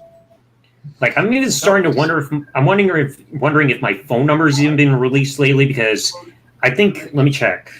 Just yesterday, within a period of time, 1, 2, 3, 4, 5, 6, 7, 8, 9, Is that you with 10. Sabu? Because I like Sabu. It's like I got 10 phone calls just yesterday from 9 different numbers calling me throughout my state, just to my cell phone. So I'm wondering when in the world if I got my number leaked or something like that out of nowhere. Hey, Double Z, is that what's that's cool, man. That's Wait, you what? with Sabu and the pictures you and Elite is using, because I see you with posing slurs. Yeah, I met Sabu back in April 2016 because what happened was I was at my local VFW hall because my great aunt was having a birthday party there. And right before I left, I saw a banner, or not a banner, a flyer promoting a wrestling show there. And it said there was going to be Sabu. And I still got the picture on my phone to this day. And as soon as I got there, I ended up meeting Sabu, got my picture taken, and also a couple autographs. And that's also been my Facebook profile ever since then. Mm-hmm. Sabu, suicidal, I like that guy. And I see Like, Elite's got a picture with Enzo Amore. Yeah, it was funny because when I went to that signing, and my dad was actually like, "Hey," he was like, You want to take a ride up to that video retro game store that you go to? And I'm like, yeah, sure. And he was like, oh, okay. And so I was like, you know what? For the hell of it, I was like, fuck it. I'm gonna wear. I haven't worn it in a while. I was like, you know what? Fuck it. I'm gonna put on my Bada Boom Realist Guys in the Room shirt. So we're getting there. We get there, and I was like, oh, I said, why are all these people here?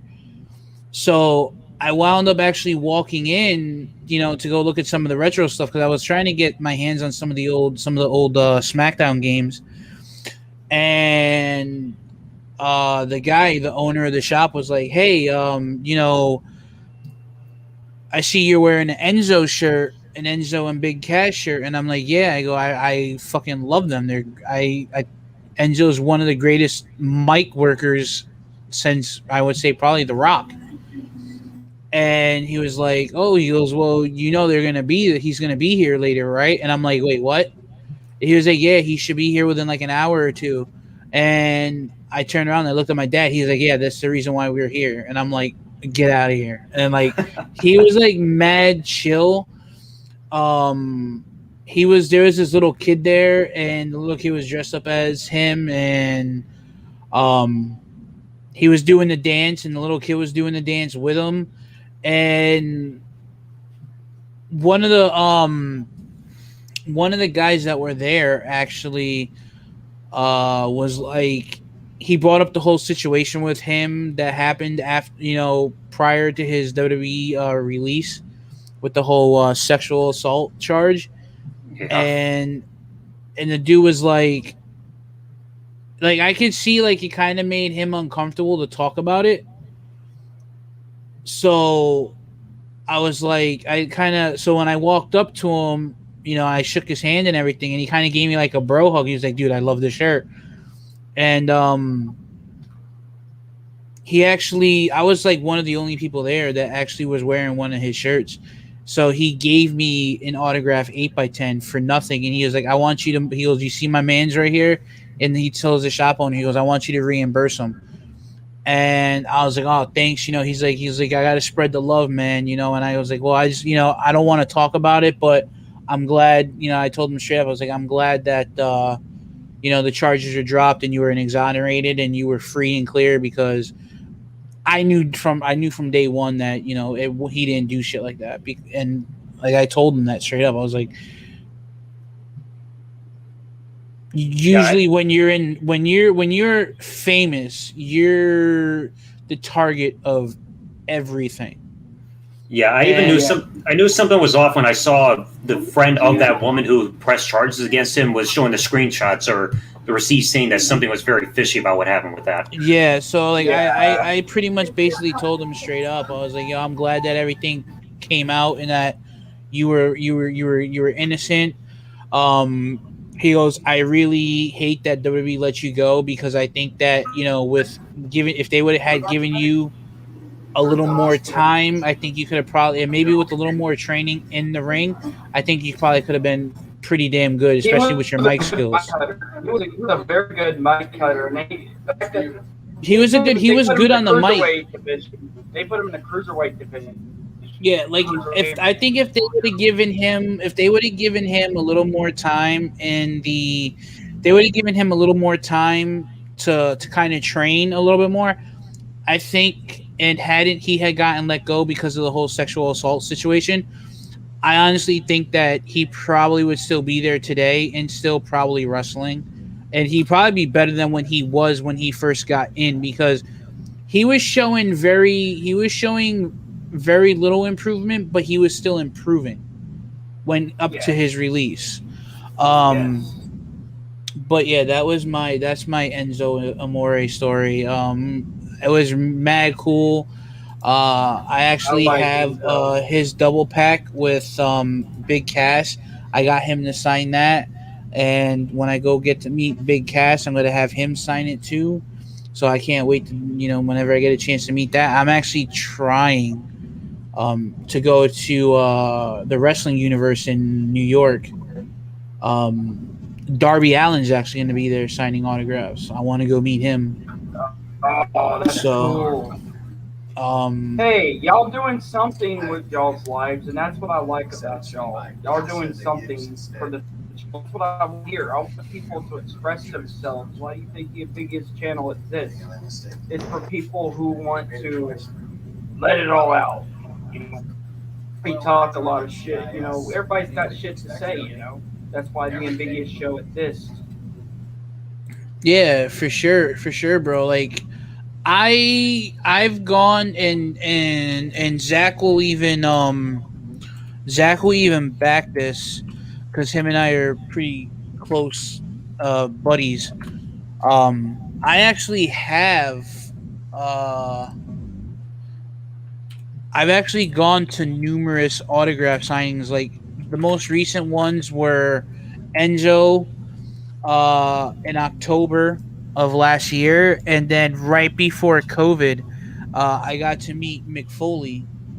And bro, Foley, hands down, I love my boy Enzo, but hands down, Foley was probably the best one. He actually sat with us, he talked with us.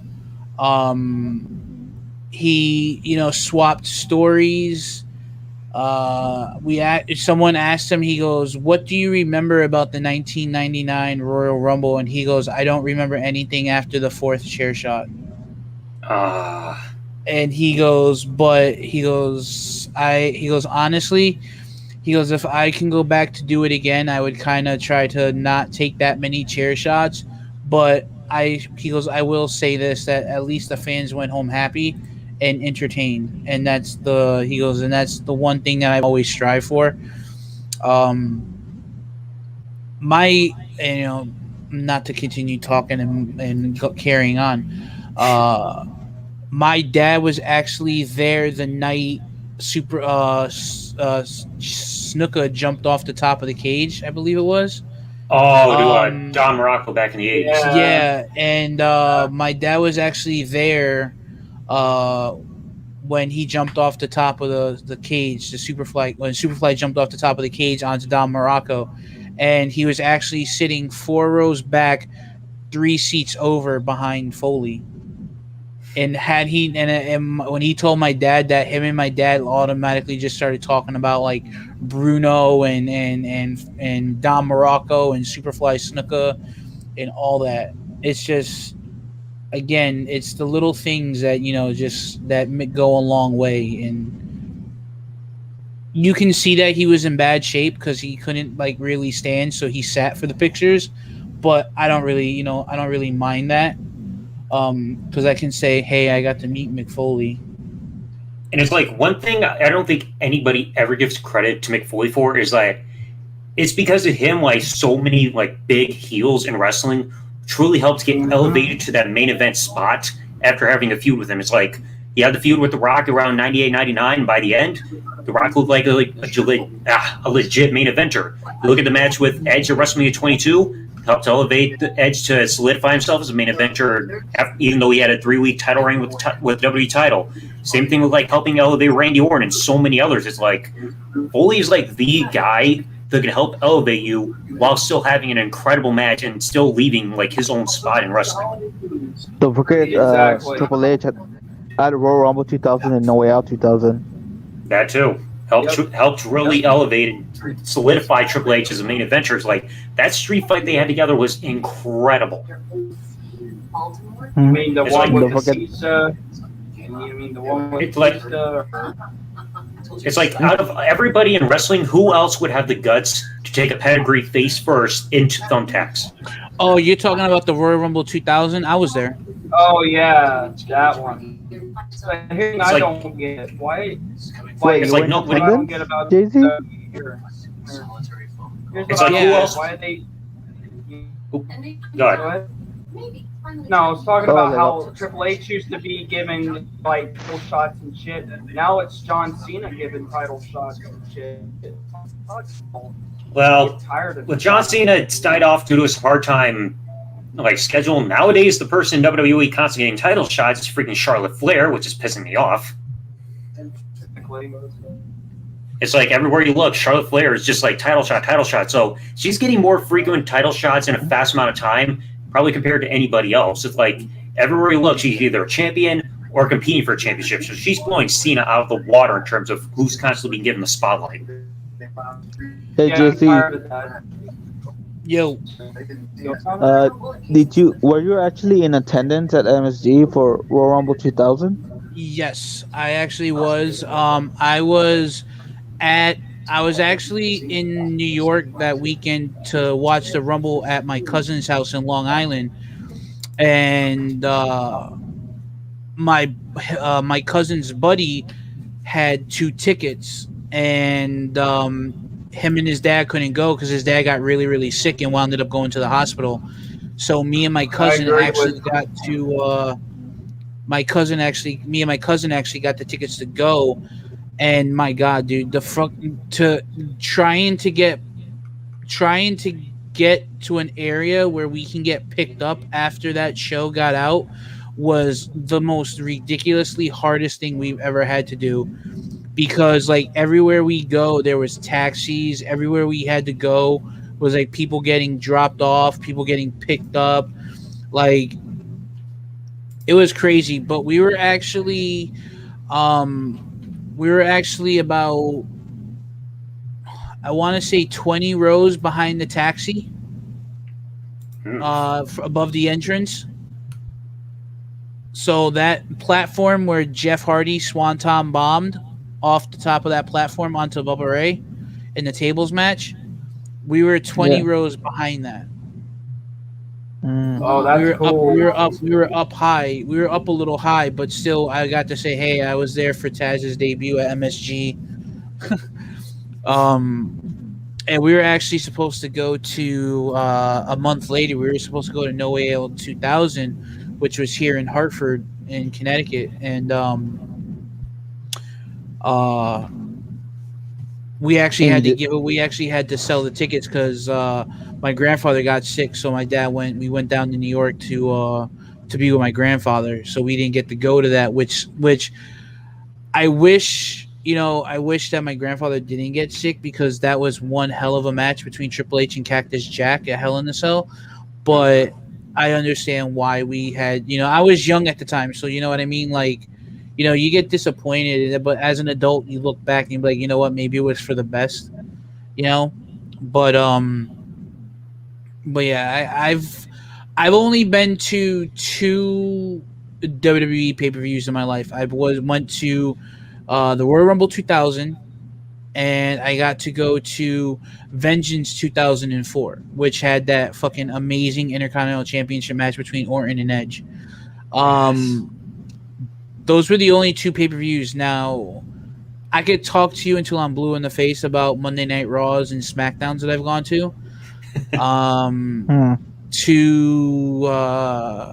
To the most recent one was when from Monday Night Raw, when Undertaker abducted Stephanie after the night after Backlash '99, and he had her tied to the wedding. cross. Oh, yes. I was there in attendance for that, and let me tell you, when Undertaker hit Big Show with the bat, he actually hit Big Show with the bat because Big Show actually got up after the camera stopped rolling, and he just couldn't stand. He was all jacked up. He actually got clocked with that bat. Oh, wow. And if I'm not mistaken, I think that was the same night The Rock got kicked out of the corporation, if I'm not mistaken. I believe. Yep, Yeah. Well, Yep. Or it was I know- it was the beginning of it. I think it was the night after Backlash when The Rock got kicked out, because I think it was around May of '99 when Big Show got clocked with the bat, because I think I've uploaded that match before. Yeah, so that was that. I was there for that. Actually, no. Actually, I'm sorry. I lied. I actually forgot. How can I forget? I actually went to Money in the Bank 2019 here in Connecticut as well. Probably not the best pay-per-view overall, but it was still, for me, I enjoyed it from beginning to end because I was there, and getting to see Bailey win the Money in the Bank contract and cash in the same night was amazing. Still a fun night. I went there with my SmackDown Tag Team title, and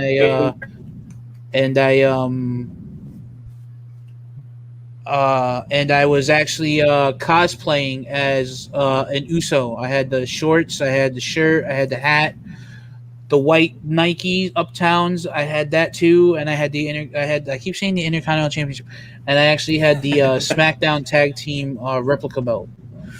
Wait, So are that you was a great. where they come out and dance and they do that dance they come out to? They used What was that? the dance they do in the stage. It's funny as fuck. Oh, like when they jump up and down and stuff. Yeah, I was when they came out, like I literally almost I literally pushed my boy who was with me. I when they came out, I started jumping up and down. I was singing along with the song. I was shaking him. He spilt his drink, which I felt kind of bad. I felt kind of bad because he spent about $9 on a small ass beer. So I felt kind of bad. So I had to go buy him one. But when the Usos came out, I was ecstatic. But I think if I'm not mistaken, I think they wrestled on the pre-show. I don't think they actually wrestled on the match itself. But I don't care. I mean, I got to see my boys, the Usos.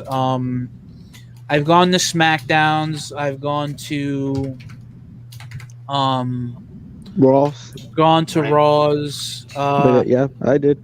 The last SmackDown I went to was in 2019, and it was at Mohegan Sun here in Uncasville, Connecticut. It was when Kofi, the New Day, helped Kofi qualify to go to Mania to face Daniel Bryan for the title. And when the show went off the air, literally the ring was surrounded by everybody. The fans were going crazy chanting Kofi. It was just awesome. It was a great atmosphere. Definitely one pay-per-view I definitely want to go to is I want to go to a Mania. That is on my bucket list. I want to do that before I'm no longer living. I want to experience that in person. I think that as a wrestling fan, I think if your WrestleMania isn't on the top of your bucket list for wrestling events, I don't know why you call yourself a wrestling fan then. I'm more of a guy. I'm more of a casual, to be honest with you. For I'm not me, really a fan. I would love to go to attend or go to a WrestleMania and be in attendance. It's just like how much it costs, like for airfare, hotel, and all that stuff. Unless I could get a great deal from. That's the reason why, if I ever go to Mania, it's probably going to be down in Florida. It'll have to be down in Florida for sure. I have a buddy who lives down in Florida. He's he's smack dab in the middle of all the major cities. He's an hour from Tampa. He's an hour. I think he's an hour away from Miami, or no, 3 hours away from Miami. So he's wherever WrestleMania goes in Florida, he's within a couple of hour driving from his front door to the stadium. So when they go to Florida again, I'm gonna try to get tickets to go, because I could actually save on hotel money, because he told me he would let me crash on his couch for the couple of days that we're there for the pay-per-view. So that's a pay-per-view that I definitely want to experience. And I want to experience the Royal Rumble too. I'm not the Royal Rumble, fucking Elimination Chamber. That's another one I want to. That's another one. I was going to say, you're saying you've never been to WrestleMania. I'd be glad you did not go to WrestleMania 11 right there in Connecticut, because that would have been a disaster. The funny thing is, my dad actually had tickets for that. Oh God! For WrestleMania 11, but he won them from he won them on a radio contest. But the thing was that they couldn't get anyone to watch. Well, at the time, because WrestleMania 11 was 95, right? Yep. Mm-hmm. So 95, I was 10. My brother was 20. Yeah, my brother was 20, and my sister was just, I believe my sister was like 15 years old. But my mother didn't want to leave to my brother to watch us both, so my dad sold the tickets and we didn't go. Smart move. I was supposed to go to WrestleMania 29 at MetLife.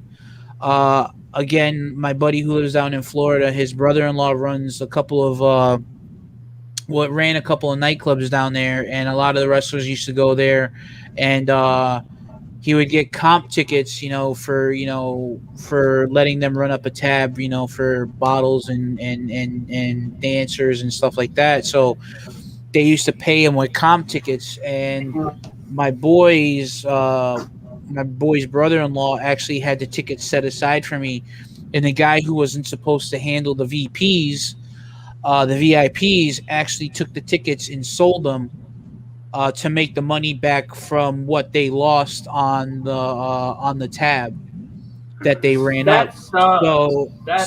But you know what though? To be honest with you, I'm kind of glad I didn't go to that Mania, because that Mania fucking sucked. Again, like I could tell you which one did not suck. That's two instances of lucking out. Because again, 11, be glad nobody freaking went, because that was the worst Mania of all time. At 29, it was mediocre at best. Like that main event. I have a buddy that went, and he said that he enjoyed it, but he said he also froze his ass off. I kind of wish I would have went to the one where Kofi won the title. I would have loved to have gone to that one. It's like I can understand enjoying going just because of sake that it's WrestleMania, but then at the end of the day, you watch it back and it's like, yeah, you're glad to be there, but at the same time, you didn't really get your money's worth. Yeah, my boy went to Mania 28, the once in a lifetime, and the end of an era. I think that was end of an era. Was that 27 or 28? End of an era. No, 28 had the end of an era on a cell match between Triple H and Undertaker with Shawn Michaels as the referee. So yeah, he went to that one, and that's why if I'm going to go to Mania, I got to make sure that the card is going to be stacked with matches that are going to deliver, or you're just going to go and see WrestleMania 29. But I bet every WrestleMania is just trying to replicate WrestleMania 17. Yeah. Yeah, even though they don't have the star power for that. The thing is, I just Oh yeah, Dozy.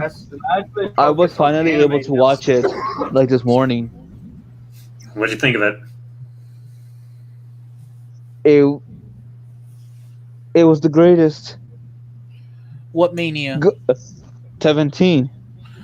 17. Yeah, it was all right. That was Austin Rock, right? Where Austin beat the hell out of the Rock with the steel chair at the end. Yeah, that was a good one. Austin Rock, TLC, Shane Vince, Benoit Angle, all that. You know what the funny thing? You know what the funny thing is? In back when me and Brian were doing wrestling videos, it was funny because if you really think about it, and it's kind of funny if you really, really think about it. So much stuff happened after that match with Vince and Shane, not just in WWE but outside of WWE, because that Vince buying WCW and taking all those contracts and just throwing them away from all those wrestlers that he used to work for the WWE, and he never bought them to the WWE after he purchased the company, like Jarrett and all the other ones, Sting, Flair. Like, it was funny because after that match with Shane and Vince, not too long after that, TNA was born. Yeah, so it's like, it's kind of like almost like you can almost like consider that match like a history of TNA almost, because it's basically WCW versus WWE in that match. Bless you. I'm getting Ebola. I think I felt it on my face. You dirty whore. um, and I'm sorry, I didn't see that message. Spectral, if you're still in the chat, I've actually was shown on WWE TV once. It was at a Monday Night Raw out in Cleveland. I went as it was a Christmas gift. My ex's mother asked me what I wanted for Christmas, and I was like, you know what? The only thing I want to do is I want to go to see Monday Night Raw at the Quicken Loans Arena. And when there's a segment at the beginning of the show, Roman comes out and he walks to, I don't know if no, because they had moved the commentators, I believe, up to the stage again, if I'm not mistaken. But if you go, there's a split second. Roman walks over to where the announcers used to be, and the camera's overlooking his shoulder. And there's like one like little instance you can see me, but you don't see my face, but you can see me holding up my phone with the wire for the charger that's in my pocket. So yeah, that's kind of funny. But I think I have the picture on my Facebook.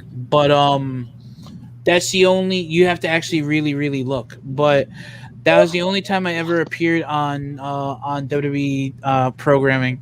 But I actually went again a couple of years later. It was 2017.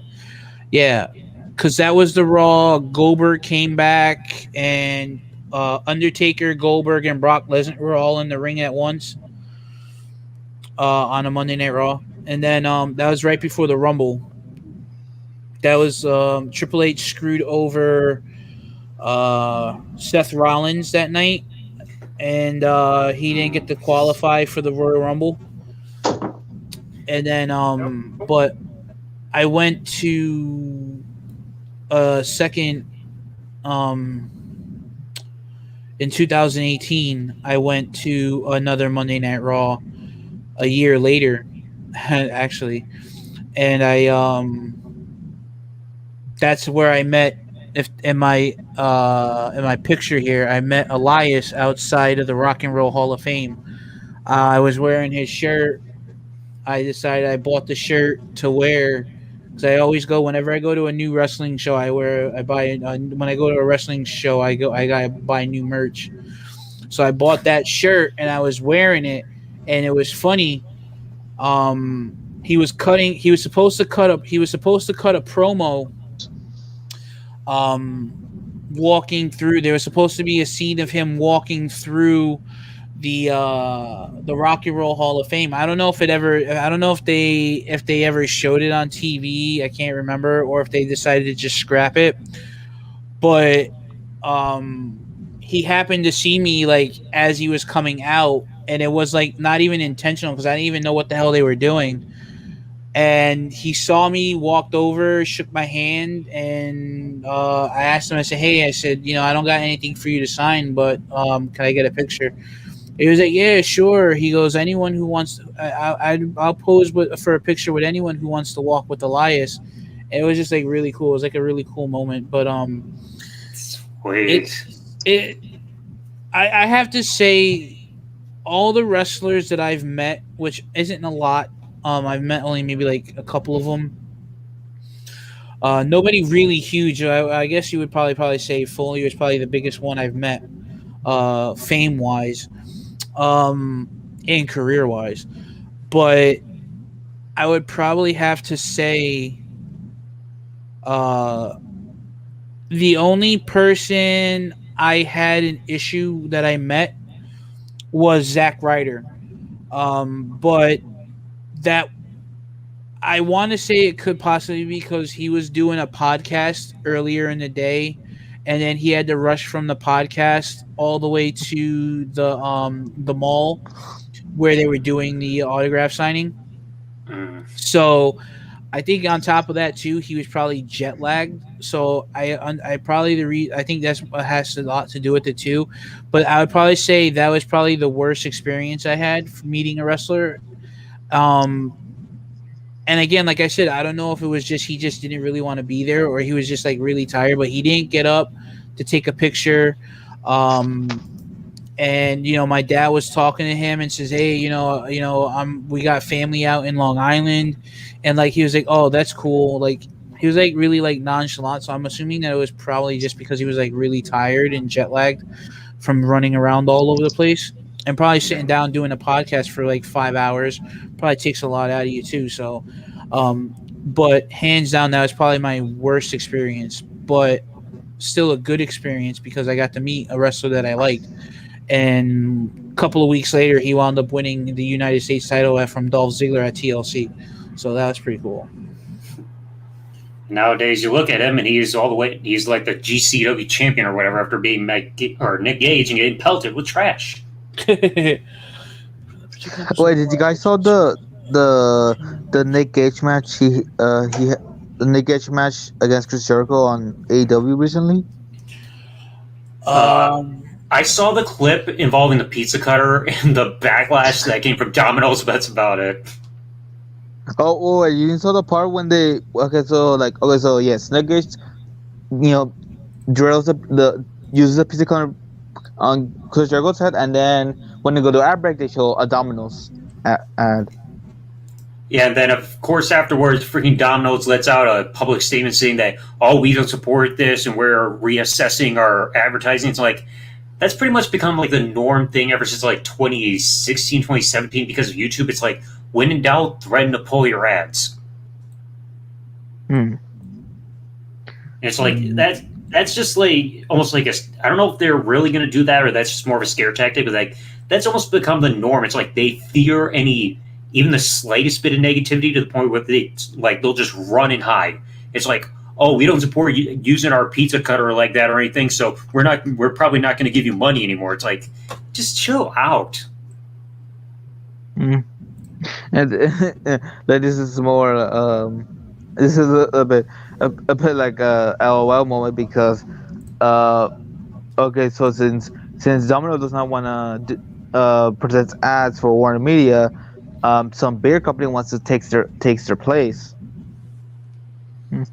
Because it's like, when you got big companies, if you lose one sponsor, chances are there's going to be another company waiting to do business with them right behind, depending on like their reputation or anything. That the only thing I see, I could say of LOL is when Lita hit Spike Dudley in the head with a steel chair and then she took her top off. That was LOL. Yeah, and then afterwards she turns around and gets hit with a 3D. Yeah, pretty much. But I shared the part that I explained. That was a big LOL. Like the entire WrestleMania, in my opinion.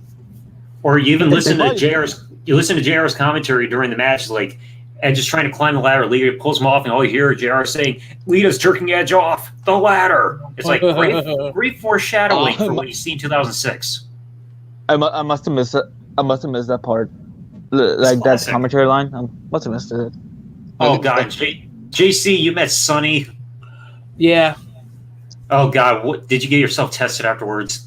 This was actually this was actually the first time. This was after the first time she cleaned herself up. This was actually when she was actually attractive and she actually cleaned herself up pretty good. I think this was like in 2011. Like, I will give her props. She did look great when she appeared on the Raw 15th anniversary in December 2007.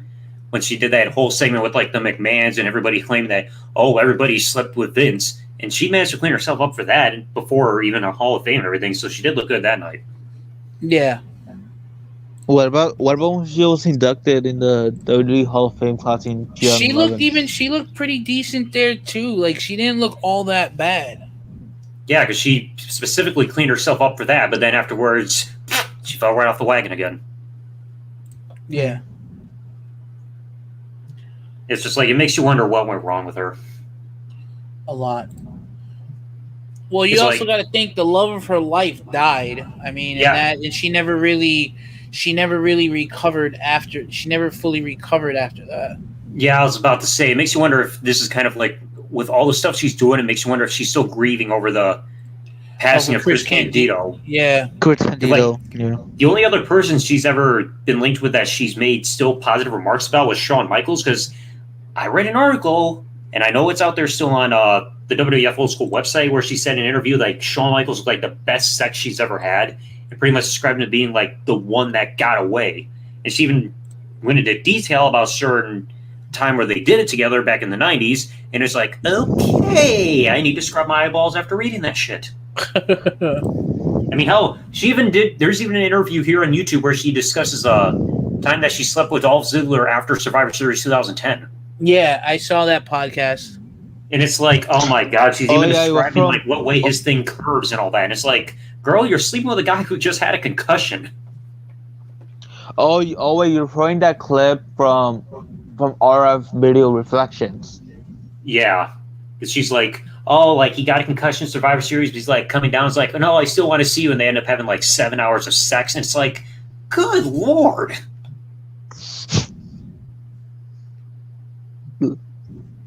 Not just WTF of Ziggler doing that, especially after getting a concussion at a Big Four pay-per-view. And nope, go to where Sunny is and just bang her up. He probably doesn't even remember doing her. Probably not. No. Like, Wait, if he's concussed, if he was concussed, then how the hell was he able to drive? Either somebody else drove him, or he's just on autopilot at that point. Yeah, like, well, you better have a designated driver that night. It's like, I think Oh, it was even said that Amy Schumer broke up with him because he was too like athletically gifted or whatever, or athletic during sex. It's like, okay, I don't even know how that's even possible. Amy who? Amy Schumer. Who the hell's Amy? Oh, Yeah. wait, she was with Ziggler. Yep.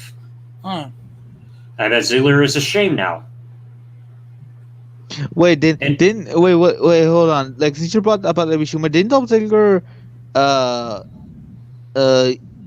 became a sperm donor, like for her? I don't remember ever hearing anything about that.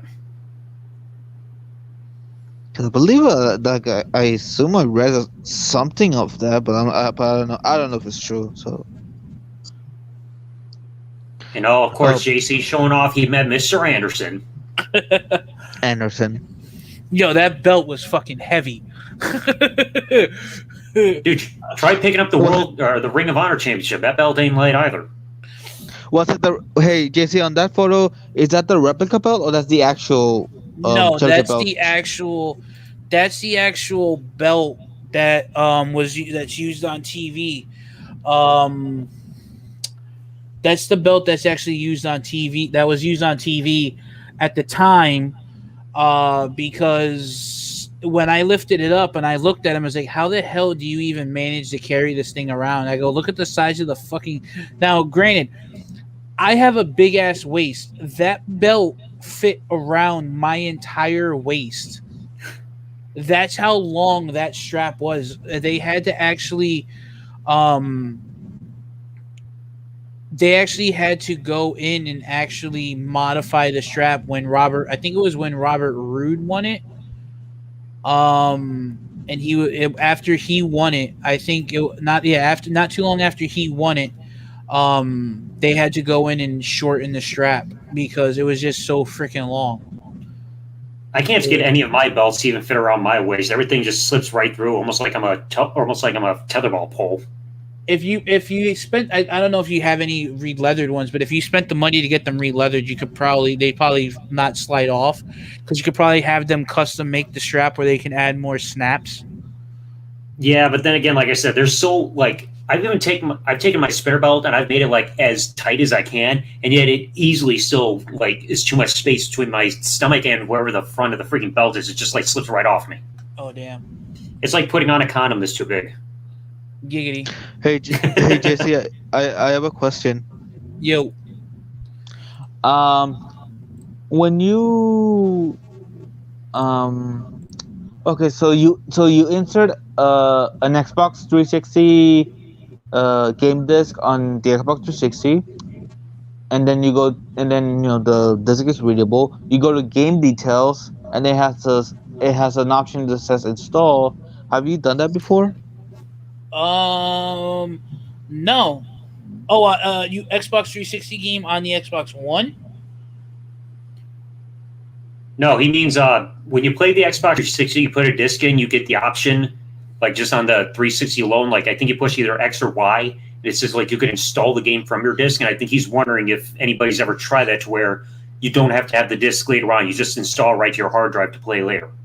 I've never tried it, but I think if I'm not mistaken, I think you still needed the disc in the tray to play the game. Like I've seen the option myself, but I've never tried it out to see what it does. Because the reason I asked because okay, so I was playing Xbox 10, and then like I just accidentally click the X button, for X details, and then like, it has install option. Like, should I consider installing it? Because if I do, I assume that once that digital copy is installed, I will no longer have to worry about putting the actual disc to play it. Yeah, that's the one like downside though to having physical media is that you just have to keep swapping out the discs instead you just wish everything that you bought, even physically, could just be on there so you don't have to keep swapping discs out or in case anything becomes unreadable. Mm-hmm. And also, like like if you made that digital copy, my belief is that you make a physical copy, so you don't have to wear and tear the disc more than it already is. Now, right there, JC, if I'm correct, didn't you have Billy Gunn actually do an intro for your channel when you met him there? Yes, I am actually trying to find said video right now. See, I knew it. Like, I recognized that background of seeing Mr. Ass there, and I was like, yeah, I remember him doing an intro for somebody. Badass Billy Gunn. He's an ass man. Oh my god! When I think of Billy Gunn, of his game as the one, it makes me laugh. Like that gimmick just so laughable. It's like the one downside though with the one gimmick is like there was like the weird thing about certain gimmicks is like you can describe them, like give them like a description of like what their character is, but it's like the one Billy Gunn, he didn't really have a character to describe. It's like you understood who the Smoking Guns were. He was a cowboy. You had Rockabilly. He was this like musical protege of Honky Tonk Man. New Age Outlaws. He's like a degenerate of sorts. Billy and Chuck. He was supposed to be being a gay guy. Badass Billy Gunn. He's the guy who's all about his ass. But it's like the one Billy Gunn. It's like there's no real description of that character to define like who the one really is. Oh, what about? Oh yeah, also Mr. Ass. That was laughable as well to me. Yeah, he became like he's badass and then he's Mr. Ass and he's shaking his ass and the next thing you know he's not getting much of a push because his failed singles run happened after winning King of the Ring. Yeah, like the one that's actually surprising that Billy Gunn was in the final four for the 2001 Royal Rumble match. Yeah, that was around the time that his singles push was quickly ending. Like that was just a quick time frame. It's like he comes back, I think, around September or October 2000. Because I know he came back after Stone Cold came back. Next thing you know, he loses his badass gimmick. He becomes the one. He's Intercontinental Champion, quickly loses it, aligns with China, Final Four of the Royal Rumble, and then just back down the card again. Yeah, and he didn't even have a match at WrestleMania. Like, period. It doesn't, not on the pre-show, not even on the main card. And Yeah, he wasn't. I don't think he was even injured at the time. So it's like that was a questionable thing. It's like I think he was at No Way Out because I think he was participating in the stuff involving the Hardcore Championship between Big Show and Raven. But it's like then afterwards he wasn't really doing much. Then he didn't return again until like after King of the Ring. Yeah, you said that's what like in 2K16, like in the 2K showcase. One of the objectives is like to eliminate Billy Gunn first. Yeah. Like that's a way to rewrite history because I bet I bet they are not pleased that, oh my god, that okay, so for Son Goku Iwata trying to relive his best matches and moments, and then but you have to rewatch some certain parts of said match. For example, like Billy Gunn, he was in the final four, but in 2K16 showcase, he's gonna be eliminated first before you eliminate, I don't know, like Haku or Big Show or whatever. I don't know if you guys could see that or not. I don't know. Hopefully the sound will come through. Let's see. Our audio is not playing. It's not? Fuck. No sound. I think it's Hold something that has to do with your settings in there.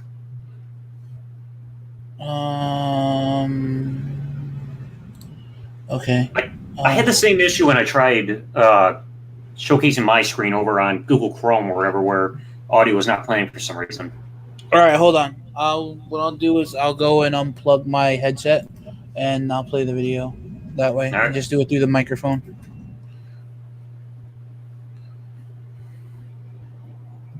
Because, like I said, I think there has to be something involved in the settings in order to get that done, but I don't know how. All right, everybody. God asked Billy Gunn for not. But you got a YouTube video or some video you want reviewed. I got the guys. I got the people to do it. Aperture Wrestling interviews. Give you the best interview, unless of course it sucks. Then you won't get a good review. But of course, if you're not down with that, 2 words for you. Suck it. Oh, man. The fucking memories, dude. And the thing about it, man. Oh, no. Stop with the freaking video. Shut up. I don't want to learn about StreamYard. I'm already using it.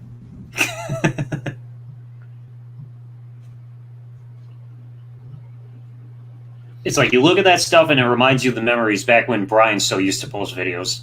I mean, bro. I mean, look. Let me go. Let me see if I don't know if it's still sharing, but I mean, bro. Look at this. I mean, oh wow. Now it doesn't want to go. Okay, there we go. Like if we go back to see if I can go back to. Let's go to the oldest. Like, I mean, look at this. I mean, Undertaker marries Not Dead, Triple H to return, 10K views, 2,500 views on me unboxing the World Heavyweight replica belt. We did Kane behind Undertaker attack, like 1,000 views. Like, bro, we were pulling decent numbers. Like, not when we first started, but like, as you can see, like, we gradually started and just started taking off. Like Randy Orton versus the Royal Rumble review and WWE Raw review for 1/3/2011. We got almost 2,000 views. F and True Snow Removal, just having fun, had 118 views. 640 views of me and Brian to go get our tickets to WWE Road to WrestleMania house show. You know, just like I wish I can get back to those numbers. And it makes you wish you could go back to those days, just having fun and enjoying yourself. Yeah, like I mean, let's see. I want to say, let's see, my most popular video right here. Look at this shit. I know the sound's not playing. Over 60,000 views. 65,000 views of me just putting together a wrestling ring. Just putting a wrestling ring together. Look at that shit. Showing off my wrestling figures and my bad quality camera. Like, yeah, I had to edit the video because my dad walked in behind me. But like, oh, I hate when that happens. But like, I did a WrestleMania 29.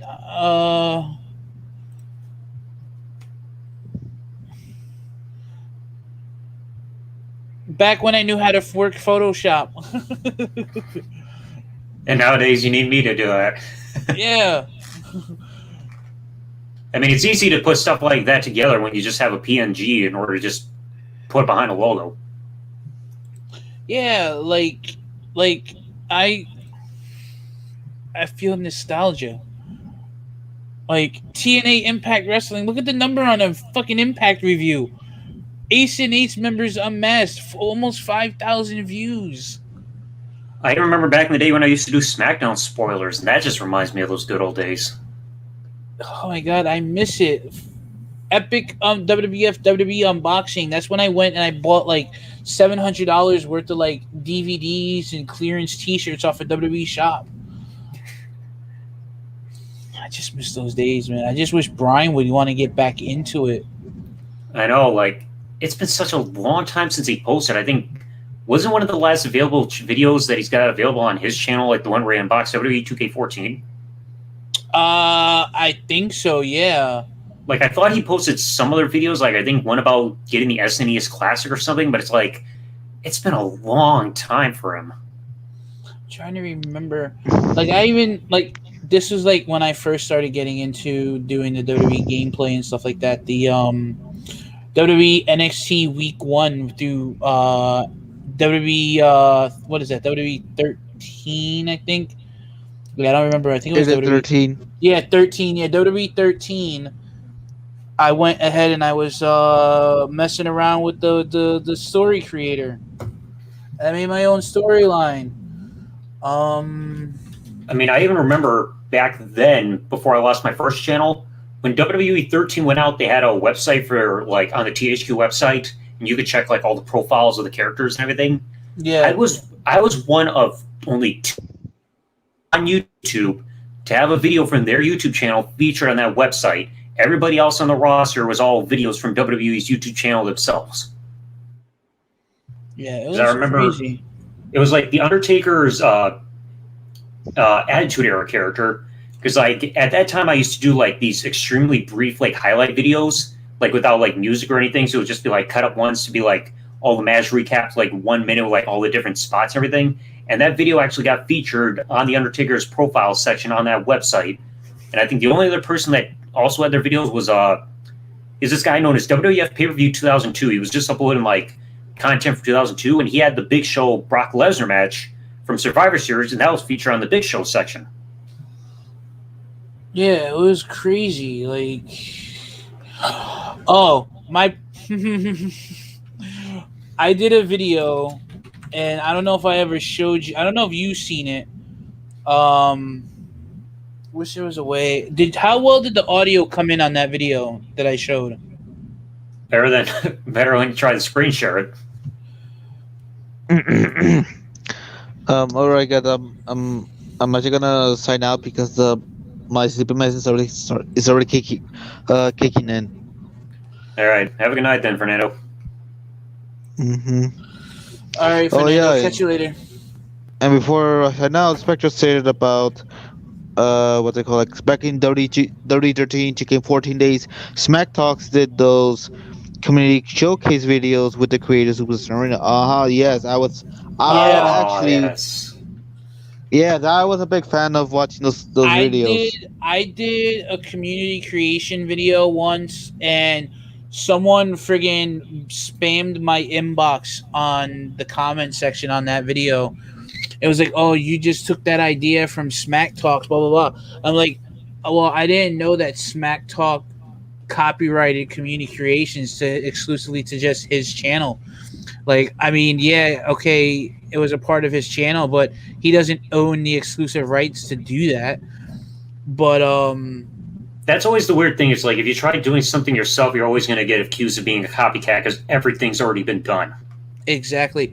And yes, Spectral, my boy Brian was the one that got the cock man to show his cock. I miss so many of those old days. Like me watching those Smack Talks videos, with like showing the calls and everything like that got me introduced like that got me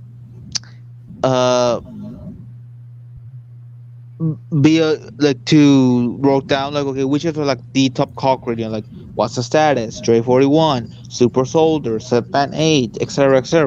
Yeah. I Because like, you remember could just you even had those channels that even do like bump compilations as well in the games that did an amazing job. I did. I'll maybe one of these days I'll send. Well, I don't know. I'll send it over to you, Zach. But I did a video with the WWE 13. I did Rider Revolution. I only did like 3 episodes of it because it didn't really catch on. But what I did was I edited the video with the story creator, and then I incorporated the picture of me with Zack Ryder, and then Brian's my buddy Brian's his middle son back when Zack Ryder was doing the long Z the True Long Island Story. And he was doing Broskies of the Week. I actually had my boy's wife style her son's hair, and I did a video of him saying, "Hey, I'm Dante Broski of the Week, woo woo woo, you know it." And he was wearing my headband and the Zack Ryder pendant, and so it's just like it's like it was awesome. Like I miss doing that stuff, and it's just now I don't have the time because it's just work. I get home at 11:30, 12 o'clock, and then by the time I actually have the time to do anything, it's almost like 1 o'clock, and then it's like I don't get the time, and then I fall asleep at 4 o'clock in the morning, and then I'm up at 12:30 to get ready to go to work. So it's just like it sucks, but like I would love to get back into doing like reviews. Hopefully I can start doing some wrestling stuff related stuff again on the channel. I want to do AEW, and I've tried to reach out to Brian numerous times about trying to get back into it. I said, bro, I should just download StreamYard on your tablet. Get yourself a microphone, get yourself a good mic that you could plug into, earpods, buds or whatever, and set that bitch up on a desk somewhere, and we could do old school, we could do old school, new school. You can't come over. Okay, we could cut out an hour, just talk wrestling through StreamYard and record that shit. Like, or even that idea that we had that we still haven't gone through about doing like live trivia type of challenge thing. Yeah, like I would love to do stuff. Like I would love to review some old school wrestling.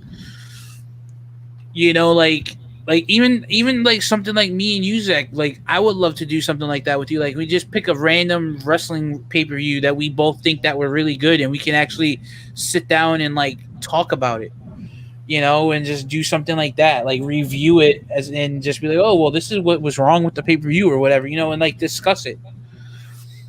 Do something fun for once. Yeah, because there's not a lot of time to have fun anymore. Yeah, you gotta too busy being a fucking adult. You gotta have work. You gotta have a personal life. You gotta have other responsibilities to the point where you just don't know when you have time to sit down and just relax. Exactly. Fernando, before you go, because I know you said you were getting ready to get off. Have you watched Titans on HBO Max? Well, I actually have the complete series on Blu-ray. Oh, okay. I'm only 4 episodes in, and I'm liking it. I want to keep watching it. Well, like if you want to know, okay. So for me, I already watched the entire series. Okay. Oh no, I don't want to know anything. I'm just saying I'm actually enjoying it. That's why I was asking you. I know that you because you have a picture because you have a picture of Teen Titans. That's why. Oh yeah, you'll definitely enjoy that series, the Teen Titans series from the mid 2000s. You definitely will enjoy it. And then I gotta catch up on The Walking Dead too. That's another shit I gotta catch up on. They just dropped season 10, but I still haven't even watched season 9 yet. Wait, is The Walking Dead on Netflix? Oh wait, it's on Netflix. Right? Oh, I thought it was on HBO Max. But I just don't get track of where do they put these movies and TV shows at what streaming service? I have Netflix. I have HBO Max. I have Peacock. I have Disney Plus. my buddy's telling me I should get Hulu because I could or something. I think it says it's a show called Power or some shit on there, Hulu. But yeah, I definitely want to get into reviewing wrestling again. I'm thinking about, but the only thing is this: I work every time it's on, and no one's gonna want to hear my thoughts on a show that they could watch on YouTube for in 10 minutes.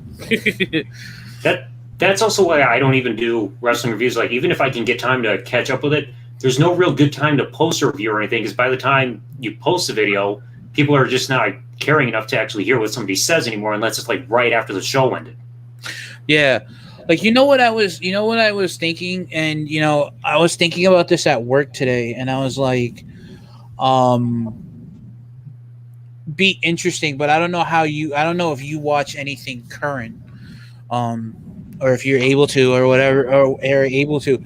I was like, what if we were to do a live stream of us watching a pay-per-view? Don't show the pay-per-view. Just a reaction, and just I can easily a do live that. stream reaction. I've got all these pay-per-views still on my hard drive in case I ever want to watch. Put the link for what? I guess Bobby wants to take part in this. Oh. But it's yeah, I could easily do that. I got these shows on my hard drive in case I ever want to watch, instead of having to rely on buffering, of live streaming of something. Yeah. That's what I was thinking. We, and especially now with StreamYards, with StreamYard, we could do a live chat and watch it. Yeah, that can easily be done. And that'd be dope. Oh yeah, no. Hey, Z, do your impression of Wrestling Jesus. You just want that because of what I was doing last week, huh? Oh my god, that shit had me rolling. Oh my god, ladies and gentlemen, it is time for a late, out of date Raw review. Hands down, probably the best impersonation I've ever heard, of Wrestling Jesus. It's probably so easy to do something similar to a Canadian voice, just because I'm here in Michigan, so it's pretty damn close to Canada. So it's probably why it's a little easy for me to do. Yeah, I gotta figure out where I can get my hands on a copy of Photoshop. I could try, but it's easy to do. My accent will suck. Go on YouTube, look up Photoshop Portable. You can probably find an easy copy to find on there. So, everyone, I'm going to assume that you all heard the news. Which news, Bobby? What news? Chris Chen's probably going to go to jail for fucking ever. God damn it. I saw the name trending on Twitter, and I saw people talking about it in Destructor's Discord, but I didn't hear any information. I don't even know who the guy is. So, basically, you ever heard of Sonichu? Not to my knowledge. This guy was crazy, this crazy autistic guy, and everyone hated him because he's a big asshole, very entitled. And then it turns out that he, had relations with his dementia-ridden, barely alive mother. So, that shit took. It's trending on Twitter now. That's disgusting as hell. Alrighty, today we're going to do a late out of day Chris Chan shitting on video. I want to see Wrestling Jesus shit on Chris Chan. That would make my fucking day. Well, if he does, it's going to be on Facebook because he never stays on YouTube for longer than a month. Oh yeah, it's I don't know. It's like Brock Lesnar. He signs a contract every now and then, and he's gone for a while. Even that. Alrighty. Ladies and gentlemen, it is time to talk about this weird motherfucker who is going around and having a relationship with his mom. I get it that they say keep it in the family, but that's disgusting. You don't go to a family reunion, picking up a date. It's like going to a freaking hospice looking for a wife just because you collect their life insurance afterward. It's still disgusting. You can't try to claim that you're in love, especially if you don't know them or they don't have long to live. What is wrong with these mongoloid freak shows? Yeah. I've been damn it, following Bobby this Hill. saga for 4 fucking years, and I didn't know it'd get this goddamn depraved. But anyway, does stream have any particular theme, or we just shoot? Like, it initially had a topic because, like, of what was going on here over my gaming channel, because for twice now in 2 days I've had a channel or a video get taken down because YouTube said self-harm policy crap, and I'm just like, what's going on with the website to the point where you could play a Christian video game like the one that I played the other day or just recently on the NES, and it gets claimed to be, it violates a self-harm policy. It's like, nobody's breaking a gravestone over their heads. You can post a video of fucking Tecma on here, but you can't post a video of fucking wrestling. It's like you can't post video gameplay. Like, this is the 5th time now in the last year where I've had a video get taken down, and like 3 out of the 5 videos, they all kept claiming self-harm policy, self-harm policy. It's like, nobody's slitting their wrist with a steel chair or anything. Yeah, no one's like strangling their children and wives. Like, what the hell, man? It's like either YouTube is screwing up or somebody is stalking me right now, because I have a suspect of 2 people who could be behind it, but I don't have any definitive evidence. It's more like speculation on my part. Okay, so for me, if I were to guess, number 1, just Gooby, number 2, just Gooby, and number 3, just Gooby. No, it can't be him, because if it was him, he would still be going around doxing my information like he's been doing to others. You know, there's one thing I've been planning, that is raid the motherfucker's server. If we can ever get access to his Discord server, just raid the shit out of it. Well, I think wasn't there somebody in the Destructor server that admitted that he pissed off Gooby so bad that he won't freaking bother him anymore? Oh my god, I don't know. I've not heard about it. I know somebody said it, but I can't remember who. Apparently, there's been some fucking drama with VWE and shit, but whatever. I know he said something controversial in a tweet, but I didn't get to see what it was. All I know is he apologized for something. Yeah, what'd you do, buddy? You get frickin' canceled again? That's the only time I've ever said frickin'.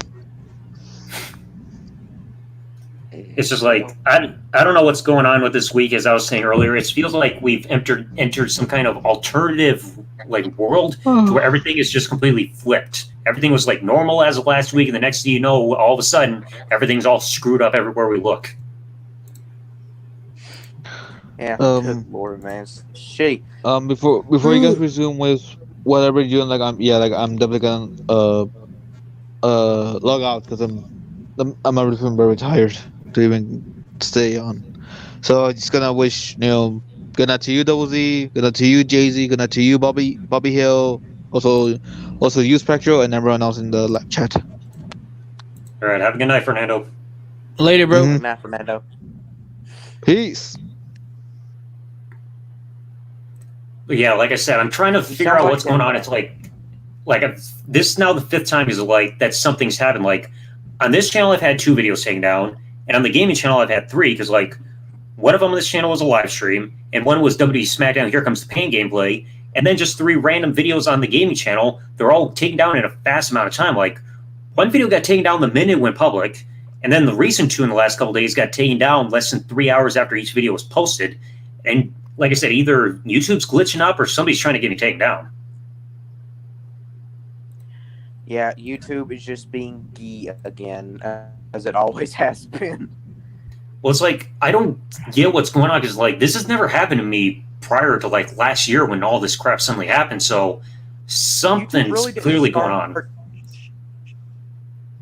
YouTube really didn't start showing like all these fucking problems until 2011. Really, like it was good until then, and then it just kind of went downhill.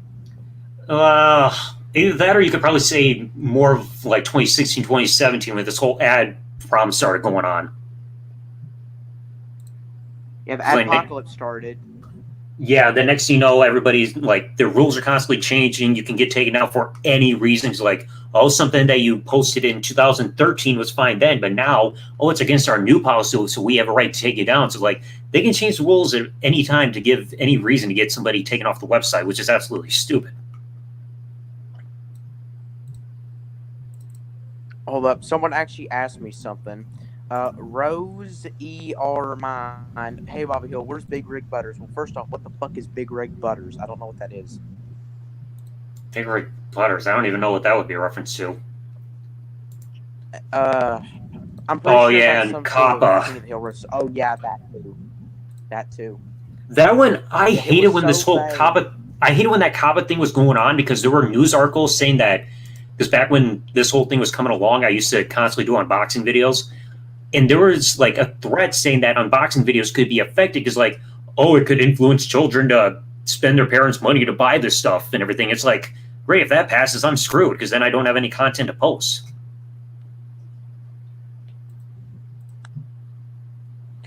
Yeah. Good lord, yeah. It's So like, basically, YouTube is just going to become YouTube at some point. It's inevitable. We're all going to have to move to some fucking platform in the future. it's like that's the bad part. It's like the rules are constantly changing to the point where you don't even know what's safe to post anymore. It's like you could post something that you know is within the guidelines where it's not violating anything, but then they'll still find a reason to take it down. It's just like, Yeah, and we can't even find another Also, website to migrate to because no other website is big enough to be on. Like, I'm on plenty of video sharing websites like Dailymotion or BitChute or any of those others, but like they don't even get close to the traffic that this website gets. Yeah, it's weird, man. They just fucking up every fucking which way. I remember back in 2011, like I was little, I'd watch shit on YouTube. Man, I fucking miss back in the day when YouTube didn't suck. I remember watching YouTube poops and trying not to get by my mom. Like, I remember how the website was when I first started. All I was doing was just Oh shit, microphone. all I was doing back then was just recording like some gameplay through my webcam and barely talking on camera. And then here we are 11 years later. Now the problems are just starting up. It's like YouTube's gone from broadcast yourself to just saying, YouTube, go screw yourself.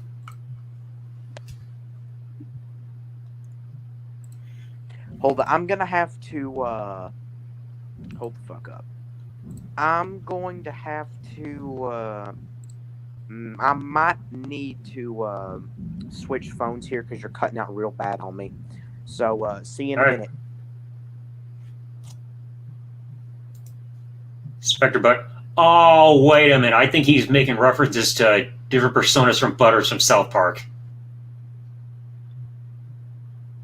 This might explain it. Everybody knows it's Butters. That's me. I can't do the voice that high. That's what happens when puberty kicks me in the ass rather than in the balls. So many people in the neighborhood. I don't know if they're very good people. What's up? I'm back. So yeah, that is pretty fucking bullshit. You do. I miss back in the day, man. Shit was good. Playing Happy Wheels, trying not to get caught by my fucking mom watching YouTubers. The YouTuber I most remember from back then probably had to be this guy had a Ouija. Is it me or is there like a really loud ass buzzing in the background? Yeah, a little bit. Yes, like I can hear it when you don't talk. Yeah, me too. Whoever that is, whoever could you please get out of the fucking back rooms for 1 second?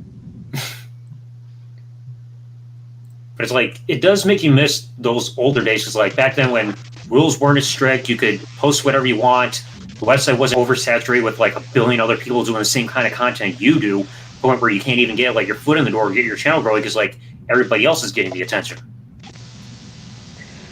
Yeah. For me, I mean, I really didn't have plans on posting too much. The original Steelhead channel. I used to be called that. That's why I used to call myself those crazy.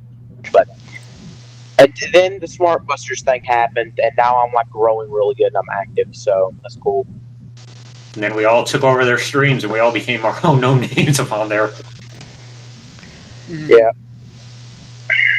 Because next thing you know, I'm doing Vince McMahon impressions and Zubair's freaking jumping off anything he can.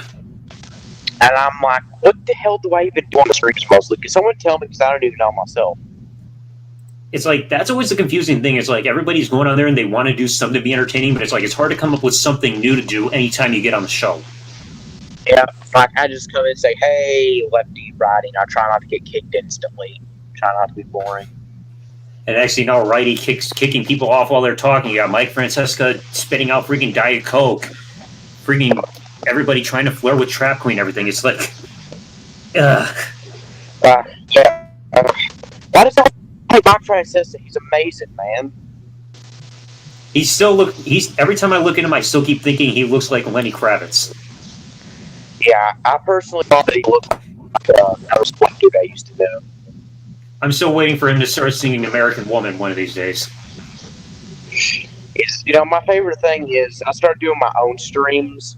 It's on the top of it too, like the Bobby Hill show. My favorite, the best title I think I have is the Fanfic Menace. Hmm.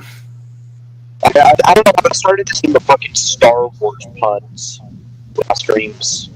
The titles is weird. I still don't get how people can even get into fan fiction at this point, because some fan fictions get weirder and weirder the more you look at them. Yeah, it's weird. I mean, I'm literally reading a fan fiction where The Undertaker and Shawn Michaels fuck each other. I've been reading it. I need to start reading that again. Also, big reveal, we're going to get a Chris Chan cringe-a-thon. Oh, God. LZTV, if you want to join that, you can learn who he is. Yeah, I'll have to do my research, because like I said, I saw the name trending and everything, but I didn't hear any information because I didn't see what it was saying on Twitter or anything. Yeah, well, now that we talk a legit rapist, we can make fun of him all we want to, so, yeah. Chris Chan cringe-a-thon. I'll have to do research to see what's going on with all that, because like I said, the stuff you said earlier about what's going on is just horrifying. There's this one video I watched back in the day. He took Fanta and mixed with his own semen and fucking drank it on camera. It was terrible, man. I would have throw up. I don't even like mixing Coca-Cola with Mountain Dew. Why would anybody want to mix their bodily fluid with Fanta? Because, I don't know, I don't know why. I don't know why. There's videos of him, there's a video of him trying to fuck a PlayStation 2, like, literally trying to fuck a PlayStation 2. Literally. Oh my God. That's just, no.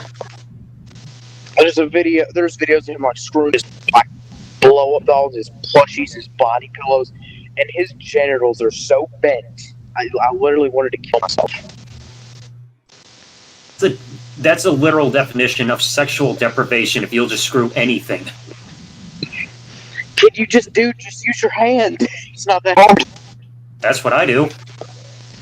Bro. Yeah, me too. Yeah, me too. Anyways. I know the street shit. You're street chief, Binky. I don't know what that means. That's a reference because I know Binky's a character in Martha. What the fuck is that a reference to? Yeah, it's like that whole Roman Reigns one and then mentioning Binky from Arthur. How dare you treat my Undertaker? Okay, so Ain Yang is just going crazy in chat now. I can't keep that up. But also, Steven, enjoy the Binky stuff while you can until Arthur finally comes to an end by next year. I mean, Mr. Ratbird's literally gay now, so you couldn't make this show any worse. No, they probably could. Yeah, they could. They could feature me in an episode, and the entire cast within seconds. A King of the Hill and Arthur crossover. The Arthur. Yeah, I know what that'd be called. Bobby and Arthur go fucking insane. That'd be great. Get ready, ladies and gentlemen. Coming soon to MTV. Arthur is freaking adult party cartoon hour. Oh yeah, let's just get John K to work on that. So, I have an idea for really shitty tag teams since we both know these guys are pieces of shit. John K and Chris Chan. I mean, there are plenty also tag teams you could put also here within the YWC too. You know, a tag team everyone stays on the board for some reason. It's like I even say earlier, it's like makes you wonder where the normal people went, because now you got people like Chris Chang going around and his stuff comes out. It's like, did the normal people all get thrown onto an island and we get like a zombie infestation of weirdos in this world? Jesus Christ. Hold up. Anyways, yeah. I'm just trying to think here. Let me see what one YWC tag team I'd like to see is me and Dr. Camboss, just because. If you know who he is. I don't think I've heard that name before. Dr. Camboss, his voice literally, it sounds like Roddy impersonating me. If you ever heard Roddy impersonating me. I got shit. I gotta form a tag team at some point. Yeah, you know, I mean, Zanika, like Double Zanika or whatever that was called, that's dead now. Why did that end though? That was a great team. I think it was because of the stuff I said. Like when Danica made her return on that live stream earlier in the month, I said stuff that pissed her off, and that got to the point where she got so mad at me that she was just going absolutely ballistic. Yeah, I could just remember. And then for my knowledge, I popped into the ring and gave the both of you the Bominator Spinebuster and left. Like, I even checked Twitter, and she suddenly unfollowed me on Twitter all of a sudden this week, so I don't know what's going on with her. Also, the crazy ass posts she made on the Smart Buster Discord. Yeah, again, like, I know she's going through something, but, like, I don't know what it is. I'm not a doctor. I can't diagnose anything with her. I'm just hoping she's okay. Yeah. Oh, Jesus Christ in heaven. That's what I say to that. I just hope her and my girlfriend never come face to face, because otherwise that's going to be a shit show. And your girlfriend? Yeah, I don't want my girlfriend and Danica to ever come face to face, because otherwise the world's going to explode from all the freaking chaos. Is your girlfriend Lady Black Wife? I honestly don't know. I don't talk politics with her. Plot twist: Lefty's Black Wife is Danica. That would explain so much. Let's see. What's the what's Jacob Allfather and Dr. Camboss? That'd be a better team. Let's get Bruce Blitz to team up with John Cena, see if they can even coexist. Yeah, that I'd like to see. The universe would fucking report on itself. What happened? Trying to think who else could be a team. We know Zubair would have a great time being a tag team with Wrestling Jesus, because the last time they were on a live stream together, he was just grinning with like happiness and everything being in his presence.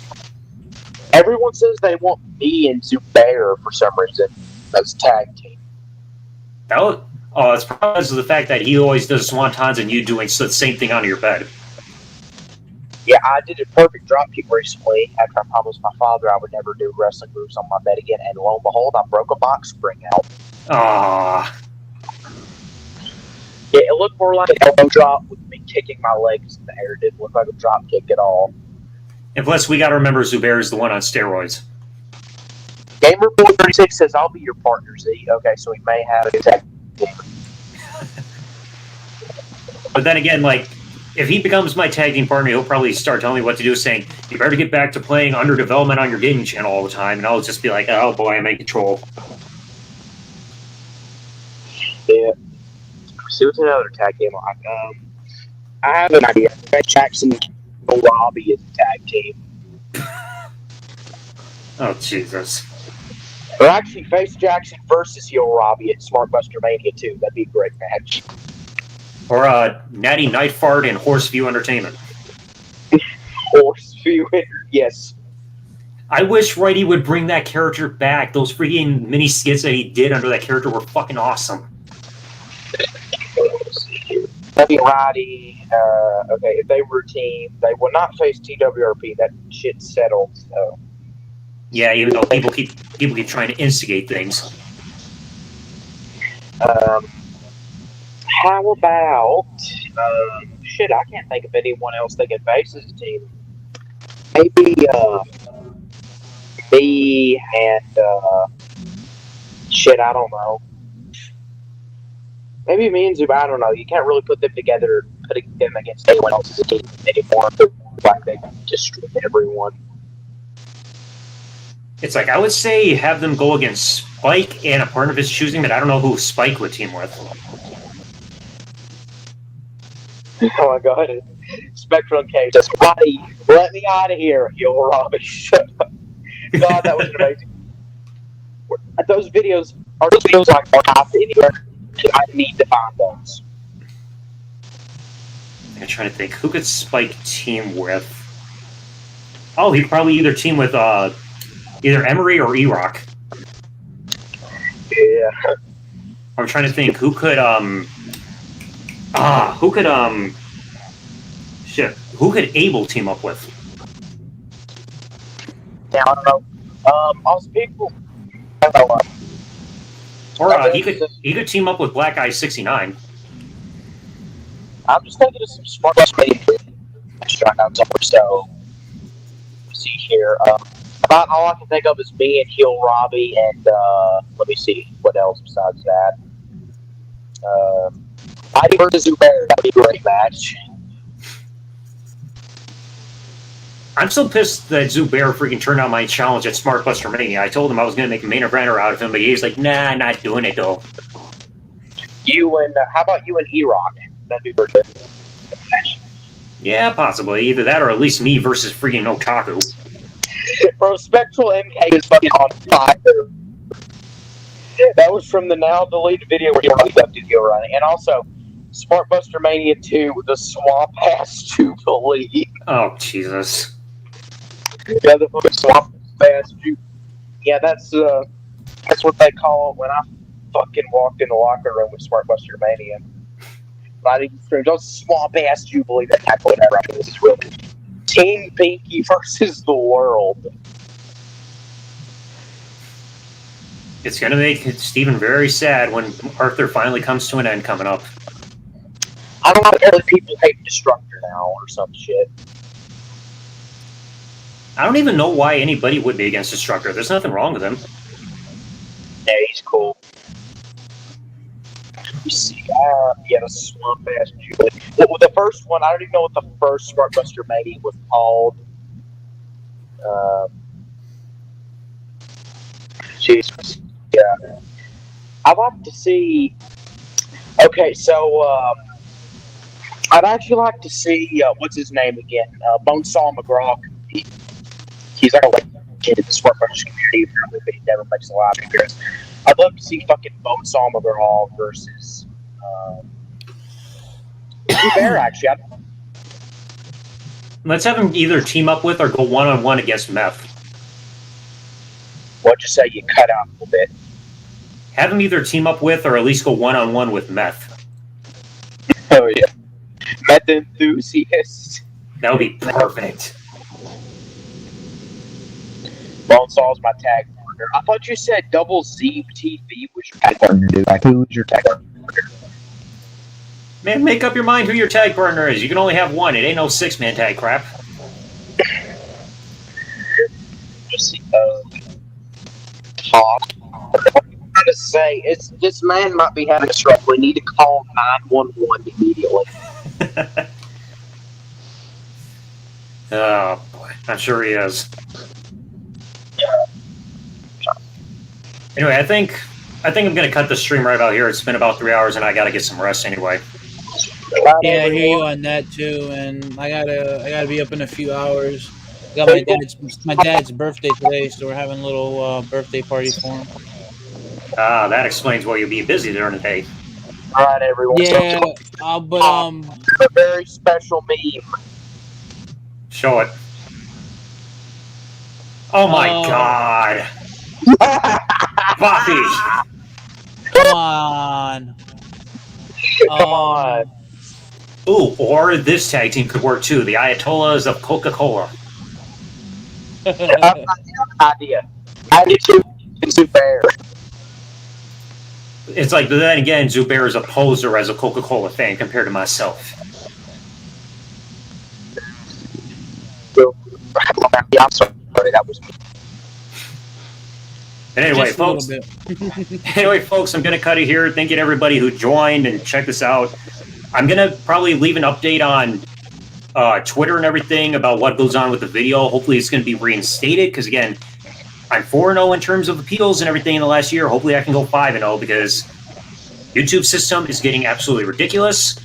Hope everybody has a good night, sleep tight, and don't forget, when in doubt, pull out. Yes, and try the veal. Try the veal. Tip your waitress. Get home safe. Have a good night, everybody. Go.